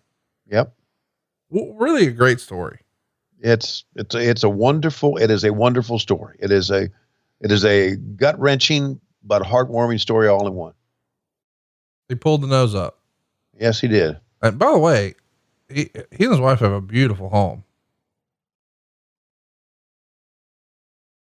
I'm sure they do. Next level. Really, really nice. Yep. By the way, we got Barbarian and Butch Reed teaming up here against Dustin Rhodes and Barry Windham. They're going to go 8 minutes and 13 seconds. Meltzer would say Barbarian's going to pin Windham with a foot to the face. Reed subbed for Danny Spivey, who was in Japan. The story was that Cactus Jack called Spivey and told him to stay home because he's bringing in Reed, who knows more about Simmons than anyone else. Of course. How that explains him wrestling Rhodes and Windham is another story. Rhodes took one great bump, missing a shoulder tackle. Windham sold the finish great. Just okay. 2 stars. You know, here's a little inside information that fans may not know. The, center stage was built, I believe, in the 70s. And Ron Simmons was the architect. Butch Reed was the architect. He's the one that built it.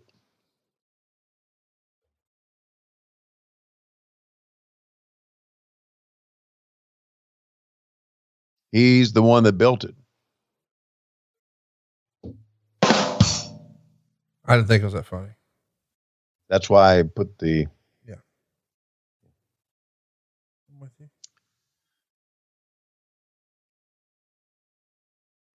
And Dustin could do everything. I remember his daddy telling me, he said, we're going to call him the natural because that's what he is, man.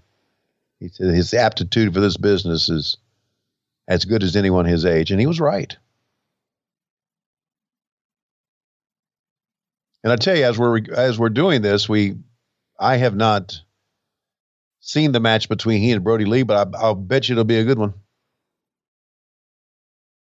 Yeah. And here's another thing too, man. I think Brody Lee is an underrated wrestler. Oh, for sure. Arn Anderson's been beating that drum for a long time. Man, he can do some great shit for his size. God almighty.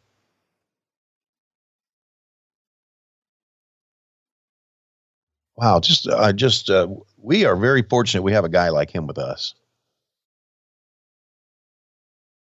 I mean, his presence has turned around the Dark Order.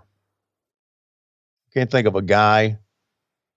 And I know when we kept saying the Exalted One's coming, who's going to be, there was a lot of speculation that it may be Matt Hardy. Who could it be? And that speculation was always good to have that. But Brody Lee was the right man for the job, man. So who's your list? You're paring down your list. You got Rude on there, right? Yep. Who else is on there? Listen, everybody knows about Mr. Perfect and how great he is. And I know I'm going to get some shit about not having him on my list, but It's your opinion. Your opinion is worth more than anybody else on Twitter's. I just think, Rick Rude should have been a main event more often. Mm-hmm. And so should Mr. Perfect, but Rick Rude had one WWF main event, and it was with the Warrior at SummerSlam 90, and he quit after it because of the shitty payoff. He comes to WCW. He has one main event here. It's part of War Games, like Sting Squadron versus the Dangerous Alliance. He never had a singles main event, and I don't get that. Like, he knew how to get heat. He looked great. He sold great. What was he missing? Was it just he didn't play the game? He didn't kiss ass. He didn't do politics. But I don't know. I just think, I don't know. I think he's. I don't know if it was more what he was missing or what we were missing as a company. But and that's the thing. Whatever you were missing, Vince was too. Like, how did both companies miss on that guy? And you could argue, oh, well, they didn't miss. I mean, he had the big gold belt, but it wasn't the world title, and he had the US title, and he had the Intercontinental title, and he had shots at the world title. And I'm just thinking, when you really think about it, with the amount of heat he had, you're telling me he couldn't have main evented a WrestleMania against Hulk Hogan? You're telling me it was better to have Sergeant Slaughter be an Iraqi sympathizer, that's going to draw more money than ravishing Rick Rude laying out Mrs. Hogan with a big kiss and Hogan getting super fired up? Just recreate what you did with Jake, but do it with Hogan. Knowing what we know about Linda, she would have been game for it. I mean, she jumped at the chance to do that reality show. And man, that would have been like a whole new dimension for Hulk Hogan. Now Hulk's defending his family. Come on. Yeah. Would have been great. Oh yeah, I agree. Rick Rude could have been super heel world champion for a long time. Flair said Hogan didn't want to work with Rude. Didn't trust him. Really? And Flair also tells a story that when Bischoff was having problems with Rude, he follows Rude out to the parking lot to get the belt out of his trunk, and Rude's got a pistol in his trunk. Mm.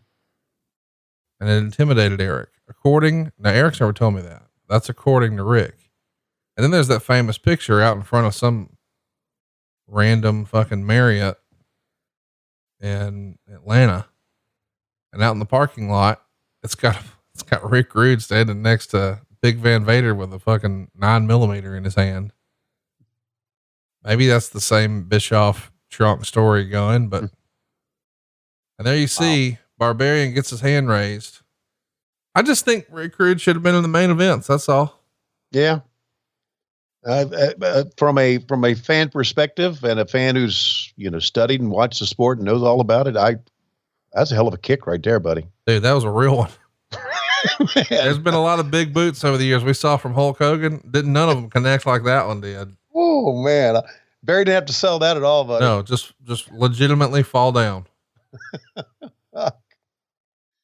I'm just saying, if I had to easy way or hard way, I know what I'm picking. Barbarian goes in the back and like probably looks It's not a conspiracy. What it is, it's the best tag team in World Championship Wrestling. But we don't set our sights. We don't stop there. No, the Barbarians on my left, Butch Reed on my right. Ron Simmons, you better have eyes in the back of your head, because if the left one don't get you, then the right one will. Bang, bang, bang, bang. Fancy 8-man. Great promo. Love that. Oh, and how about Jake the Snake Roberts? Looks like he's coming up next here on the show. It was real cool of Butch Reed to stop by. I know at this time he was really working on his VHS delivery system idea that we know would become Netflix. And of course, famously, he doesn't get it kicked off with VHS, but he does get a second round of funding, got the DVDs going. And, at the time I used to make fun of that and think, boy, this will never work. Little did I know that Butch Reed was already working on getting the entire catalog digitally. He knew that we were going to be there and the internet would be what it is. And he knew before you and I, which is why he is a multi-billionaire and the richest man in wrestling. Been well established. Yeah, man, it sure has. Everybody knows it. You see that right as we were talking, they're getting ready for the 8-man elimination match. You see that little bit of a video with Dusty and Willie Nelson? No. Okay. There was. Oh yeah. Sitting by the pool or whatever. Yeah. I went back in the scrapbook, right? Yeah. Well, that was my first time across the Mississippi River. Really? Yeah. I did that interview with Dusty and we were in Tucson when Willie was shooting Stagecoach in old Tucson. And that was, we flew out there, me and Dusty and David and Wayne Daniel. What year was that? And 86, maybe 85. And, first time I'd been across the Mississippi River. It was a memorable moment for me in my life. Being able to travel out there. And we got pretty drunk on the plane ride out. See, here's a great example. I love Jake the Snake, love his psychology, love his look, love his promos even more. Has a hot finish, love the DDT, love the gimmick of the snake. Mm-hmm. He got WCW main events and singles matches with Sting, the franchise player. Well, didn't Rude get some main events against Sting too? No. Rude never worked with Sting? He did work with Sting. Sting broke his fucking back, but it wasn't on top. When Rude was working with Sting, it was middle of the card for the U.S. title. There has to be then. When he worked with Flair, he worked for the big gold belt, but at the time that wasn't the world title. That was the international title. Look at this, man. How about this shit right here? Fuck. Top rope DDT from the Steiner brothers in Japan. Man, that's what we need to do one day. Me and you, next time you come over, we're going to make some Moscow mules and we're going to watch like a best of Steiners in Japan tape. Yeah. Cause you know, them boys over there, they forgot it was a work. I'm sure Scott was like, we can't talk to him. What are we going to do? And Rick hits them with the fuck them. That's what we're going to do. Exactly. We're just going to beat the fuck out of them. Fuck them. That's what we're going to do. Gary Michael Capetta, track it. The Clash of the Champions, a special 8-man tag team elimination contest. It is set for TV time remaining. Very basically, ladies and gentlemen, each time a team member loses a fall, he must leave the ring area. The match continues until all 4 members of one team are eliminated. Introducing team number 1. First, accompanied by the... What the fuck is Medusa wearing? She looks like she's from the set of Shrek. Anything she wants. How about Hercules Hernandez? It is who that is, right? Oh yeah. That unmistakable. Herc. Another good kid. This match, by the way, is, Rick Rude, Jake Roberts, Big Van Vader, and Super Invader taking on Sting, Nikita Koloff, and the Steiner brothers. Big time baby faces right there, Bubba. These guys don't look too happy to be in this match. Well, no, it feels thrown together. Yeah. How about Vader not wearing the gloves there? Yeah. You know, just a thing on Rick Rude, there must have been, and you mentioned about, the story with Eric and getting the belt and the gun and all that.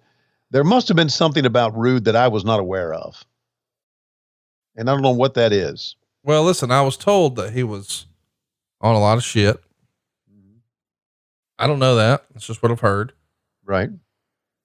Shane Douglas told me once that he was so, wound so tightly through a combination of whatever he was taking and just his natural demeanor, that when he would call spots, he would do it through gritted teeth. Like he was shaking, like shoulder tackle type deal. And he was just, probably doing too much and a very intense guy. And maybe that rubbed people the wrong way, one or the other, or both.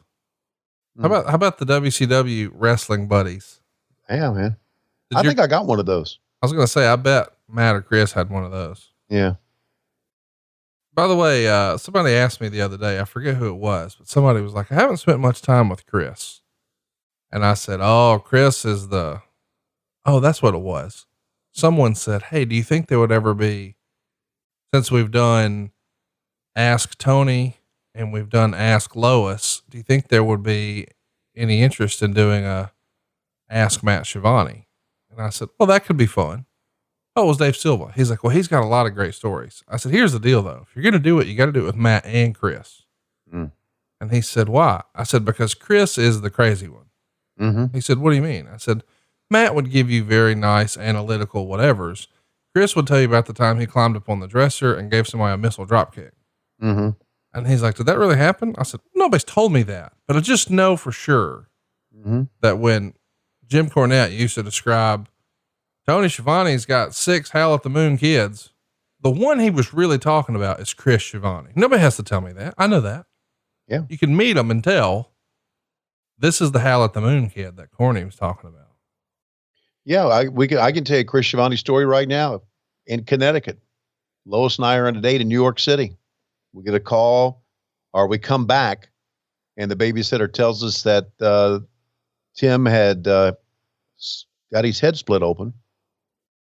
And how that happened? Well, Chris gave him a power slam in the foyer, and we had a tile floor, hard tile floor. There you go.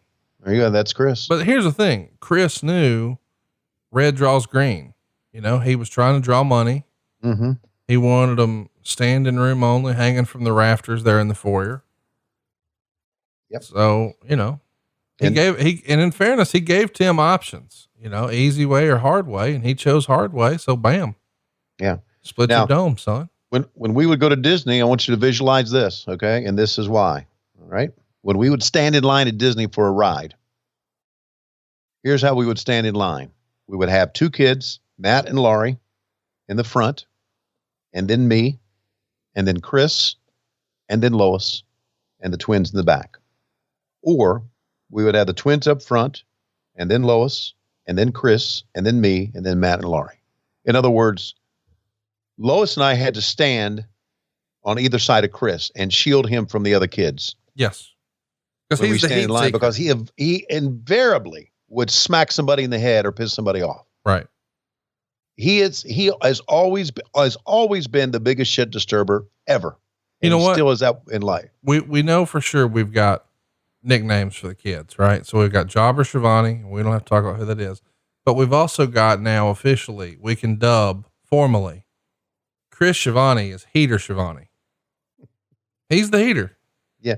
Well, his nickname growing up, and it stuck with him for a long, long time in the family, was Critter. Critter. Mm-hmm. And where does that come from? Well, that comes from his sister Laurie not being able to say Christopher. Chris. She would say Critterper. Mm. And so it just kind of stuck as Critter. So he became Critter, and then I named him Bean. I still call him Bean.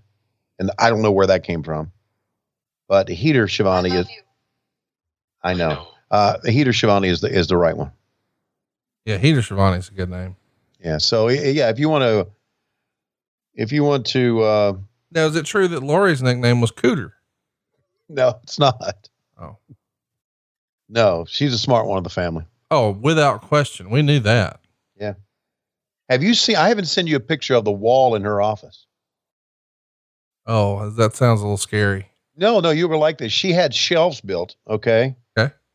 And with file cabinets to organize our Patreon channel. Oh, over at patreon.com/WHW Monday. Yep. When somebody requests something or we mail something to somebody, she puts it in this box. It's amazing. It's absolutely amazing what she's done. And a shout out, by the way, to Evan Polisher for all the work that he's done on ad-free shows.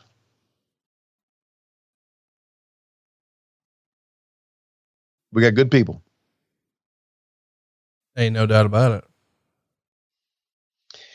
And I never did understand how anybody could wrestle in a mask like this. Oh, dude, it's got to be brutal. And by the way, I was wondering, do you think he looked at himself in a full length mirror before he went out and said, "Oh yeah. Oh yeah." I mean, he's wearing a fucking adult onesie. Yeah.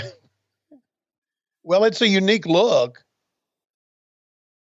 I mean, Vader's wearing an adult onesie. but he's Vader. No, Vader's got multiple parts on. Okay. I'm just saying this is like, he looks like he's trying out for the bobsled team. He's about to go figure skating. And I had the time of my life. Oh man, I buried the lead here today. Oh Lord, we got a lead for this show. Well, here's the thing. I, over on adfreeshows.com, Evan said, "Hey man, would you call all the top guys?" And I'm like, sure. I didn't think that some bitch meant all of them in a day. I thought he meant as time goes by, as they join, whatever. Well, then he sends me this list and I got to call all these folks on that particular day. And yes, it's a work day. So I'm thinking, I don't know how I'm going to do this. So I convinced Silva, hey, come film some of this. I don't know. We might have a funny interaction. This could be good. By the way, Vader brutalizing Scott Steiner in the corner was something to see. Oh, Jesus. And knocked Jake off, not even paying attention. Jake was trying to do the rat pivot. It got bumped off. That was hilarious. Anyway, I'm bored as I'm making calls because not everybody's answering, right? Right. So I'm getting a lot of empties, a lot of voicemails. So I'm like, all right, let's try to make this fun. So I started freestyling dumb shit. And I stumbled on something that I was really proud of. And I said it out loud and I laughed and Silva laughed. And then I thought, we have got to tell Matt Coon about this. And I called Matt Coon and told him he didn't think it was nearly as fun as me. So then I redid the lyrics. This has been a week ago now. And I thought for sure I would have had a parody song to play on the show, but of course I don't. Cause well, Matt Coon's taking a page out of your playbook and he's just Schiavoneing everything now because he's got a podcast with Corey Ryan Forrester that I hear 36 people really like. It's called Through the Screen Door. Jeez. Okay. Yeah. Listen, it's mostly Corey. So that makes it passable. You know what I mean? Yeah. I know what you were thinking. By now, hasn't Matt Coon learned his lesson about podcasting? But hasn't people learned their lesson about getting with Matt Coon? Yeah. No shit. Right. Yeah. But you know, the old song, I think it was a theme song from a TV show like Great American or something like that. Believe it or not. Yeah. Greatest American Hero on air. Yeah. There you go. Yeah. Well, I like that.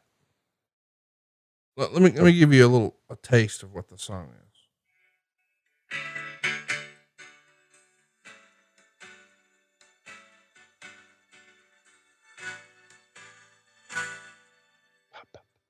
Look at what happening to me. I can't believe it myself. Suddenly I'm on the top of the world. Should have been somebody else. Here we go, Tony.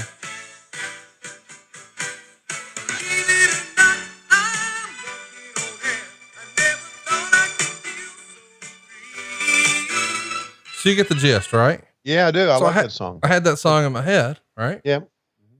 And I'm like, look at what's happened to me. I can't believe it myself. Suddenly Mom's on Space Mountain. Should have been somebody else. Believe it or not, my mom fucked Ric Flair. I've never seen such a big pee-pee. And fucking Silva lost it. And believe it or not, my mom fucked Ric Flair. And I performed it for Megan the other night. We had to make a late night run to the drugstore. We forgot something. I don't even remember what it was now. Oh, a light bulb. We needed a light bulb. Okay. So we made a little run and I said, oh, I forgot to tell you this song I came up with. I downloaded that, played it through the Bluetooth in the car and sang along. And Megan thinks it's the top 10 funniest things I've ever done. Because I really committed to the gimmick and did the whole deal. But I have a whole song, a whole bunch of parody lyrics written up, got it over to Coon. And I thought for sure, well, we'll play that next week on What Happened When, but he's been working on stupid bits nobody will ever hear on an inferior show. So maybe we'll get to it in about 3 months when that podcast is canceled.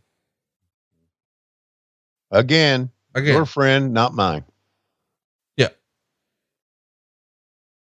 You're the one that chooses your friends. Do you count Silva as a friend? Yes. Okay. I didn't put him into the nut group, did I? Of people that you have? No, I mean, I don't know. Well, I kind of do. I mean, I came over to your house and he didn't bring the family to see me. So I'm just kind of wondering how much of a friend he really is. Right. That's okay. I mean, Matt Coon, for real, tried to convince you weren't dying as you were actually dying. Yeah, I know. And listen, I get it. I get it. I mean, I grew up with lazy pieces of shit. So I know them when I see them. Right. And when you're a lazy piece of shit, it trumps everything in your life. Mm-hmm. Everything.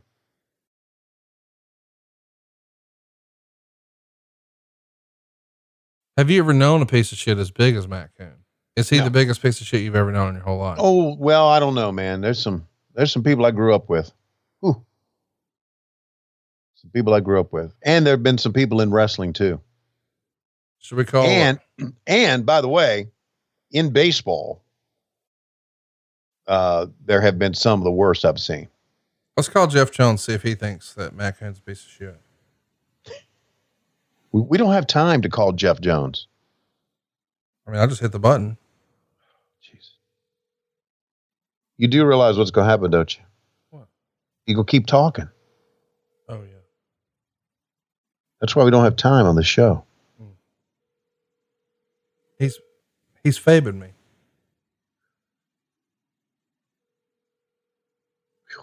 How many goddamn crabs did he eat at Jimmy's last night? Oh my God. Or he's not answering at 9:11 in the morning. Right. Oh man, is he going to powerbomb on the floor? No way. Well, he didn't look like he was going to make it, but he did. And by the way, kudos to Vader for taking such a big bump. Oh, neckbreaker Jones on the concrete. Yep. Rick took it on his butt though. No, he took it the right way. Yeah. We're gonna have a double count out here.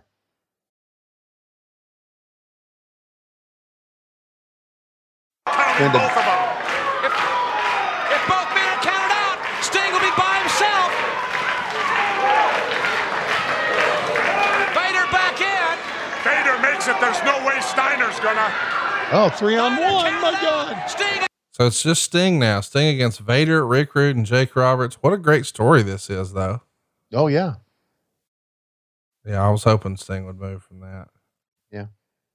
We did some pretty good things back then. Pretty good stories. Meltzer wrote, Rick and Vader worked hot spots together and were the highlight of the match and the card.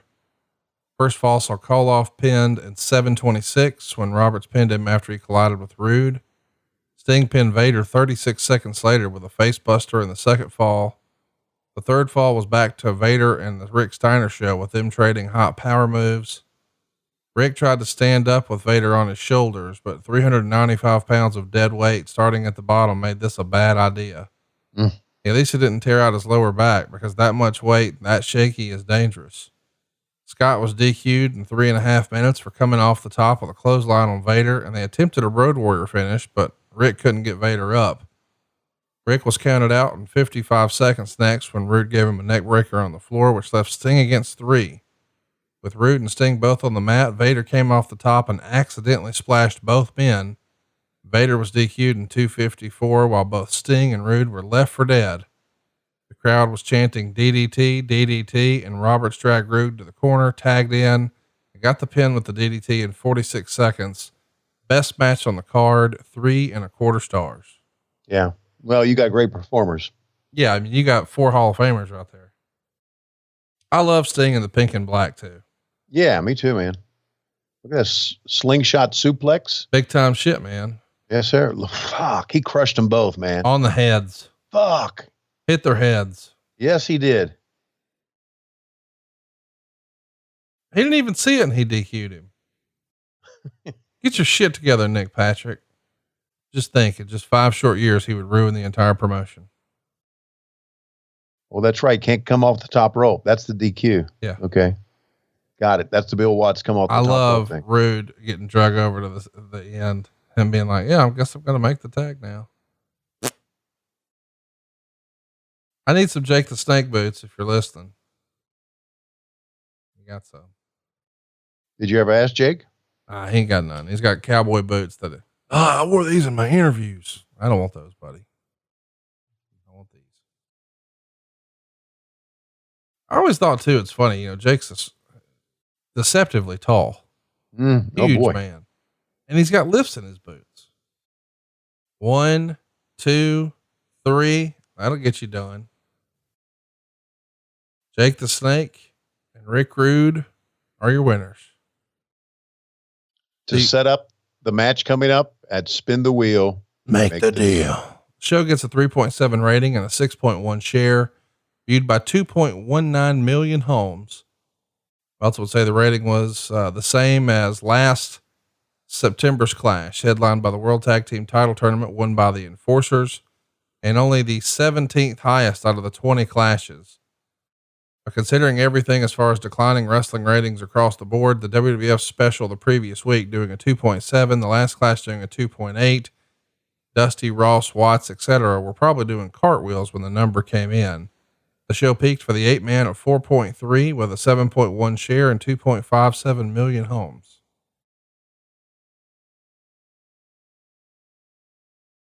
We're still not done though. We've got what, like 9 minutes left in the show? Yeah, they're going to do that Halloween Havok thing. But you know, I like this Horseman thing. They're showing Flair, by the way, when Flair is the world champion of the other show, and they're at least showing him here, which I think is a little interesting decision. Well, the decision was made. How can you ignore Flair and you're talking about the history of TBS? Exactly. Right? I get it. Oh, should Off the Top Rope be rescinded? Yes. 88%. Of course.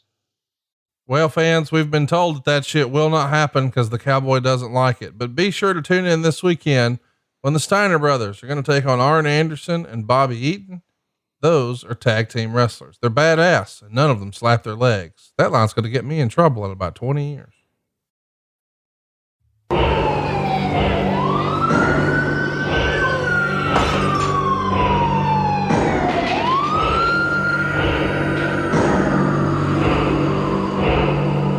Is that how you hope Medusa comes into your room one day, just comes around the corner and throws off the robe? Yeah. No.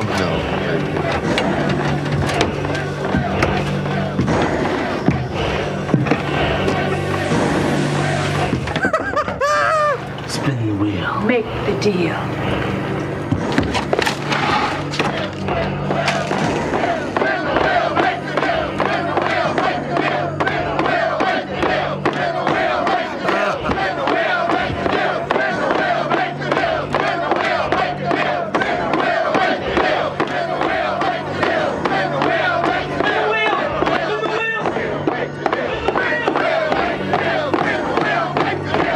Tony, what the fuck are we watching? We are watching Turner Home Entertainment at its best. It's the same group that had the small guy at the boat, right? Here's what I don't get. What about this? But maybe this. Here's what I don't get, Tony. All right. We saw Ted Turner just a few minutes ago say, I'm glad that we've returned to athleticism and wrestling. I mean, he's sort of saying, we're not doing that cartoon shit they're doing up there. We're doing it old school. And now we're watching this same show. Mm-hmm. Yeah. Again, you have two different things here, and you have two different things in play here. You have the wrestling company with Bill Watts trying to make it more athletic. You have Turner Home Entertainment doing their own shit because they're the ones that are marketing the pay-per-views. And Bill basically had no say-so in this. Yeah, I'm here, so what's the deal? Sting, I'm going to finish what I started in Baltimore. When I get done with you, you'll wish you'd never been born. You talk too much. Get to the point. What's the deal? Sting, relax. What's your hurry? I'm gonna take my time and enjoy this moment. Cut the crap. Do I have to come over there and kick your ass? Sting, you don't get it, do you, man? You don't have a clue. Look around you. This is my playground. These are my people. I'm smiling, not you. It's come down to this. You see, the deal is on the wheel. At Halloween Havok, your worst nightmare will come true. 12 of the toughest and most brutal matches. And one with Triple H at WrestleMania, where they'll bury you forever. You see, you could also wrestle Seth Rollins. He could break your back right in the middle of the match. And yes, they'll let you continue. And no one will criticize it. But if they do that for AEW, they're going to have our heads on a fucking stick. Do you hear me? That's right. Seth Rollins is going to beat you too. You're going to go up north. I was up there. And now I'm down here, trying to scrape a few dollars together. Do you think you've got one big run? He's got a son-in-law up there. He ain't going to put shit of yours over. Afraid of some wheel? You think I'm afraid of you? Step out of the fog, Sting. Clear your head. You're not thinking. I'm the master of all these matches. This is no game for me. I could have Vampiro set you on fire, bro. My turf and my terms. So good luck, Sting. You're gonna need it.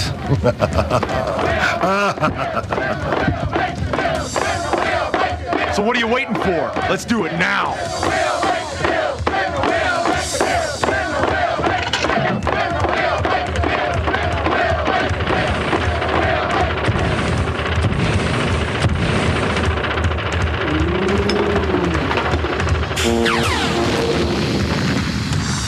To be continued. At Halloween Havok 92. October 25th. Live only on pay-per-view.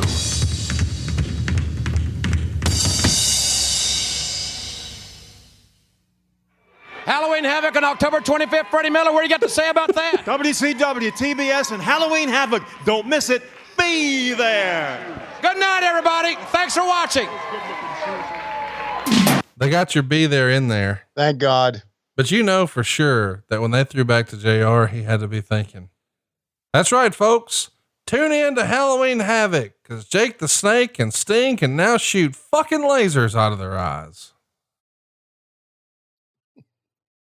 Isn't it something that we go from that lasers out of their eyes to all the legends standing there?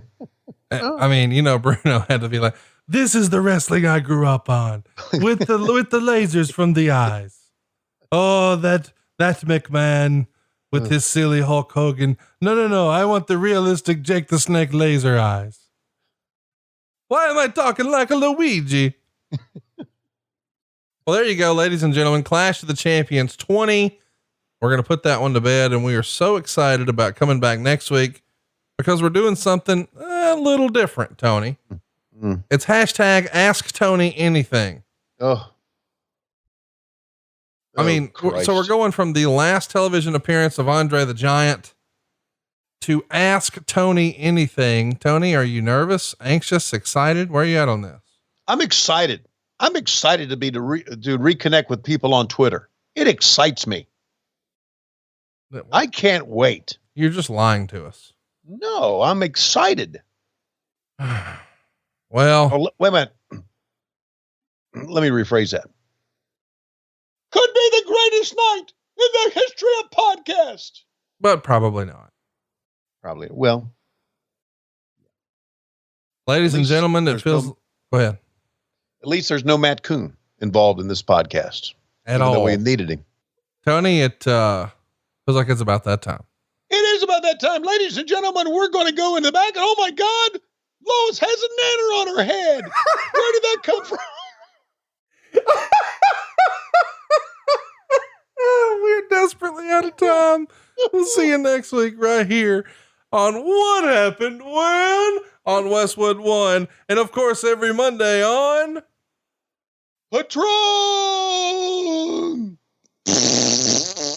Dude, that fucking nanner on the head. That was your best callback ever on the history of the show.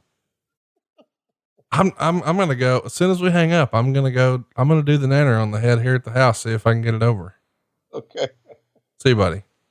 See you, buddy. Thank you. Thank you. Hey, it's Conrad Thompson. Thanks for checking out the podcast here on YouTube. Be sure to hit the subscribe button and the notifications bell so you get a notice anytime we upload some new content. And go save yourself some money right now. If you're in a 30-year loan or you have credit card debt, it's not a matter of if I can save you money, it's a matter of how much. Find out right now for free at SaveWithConrad.com.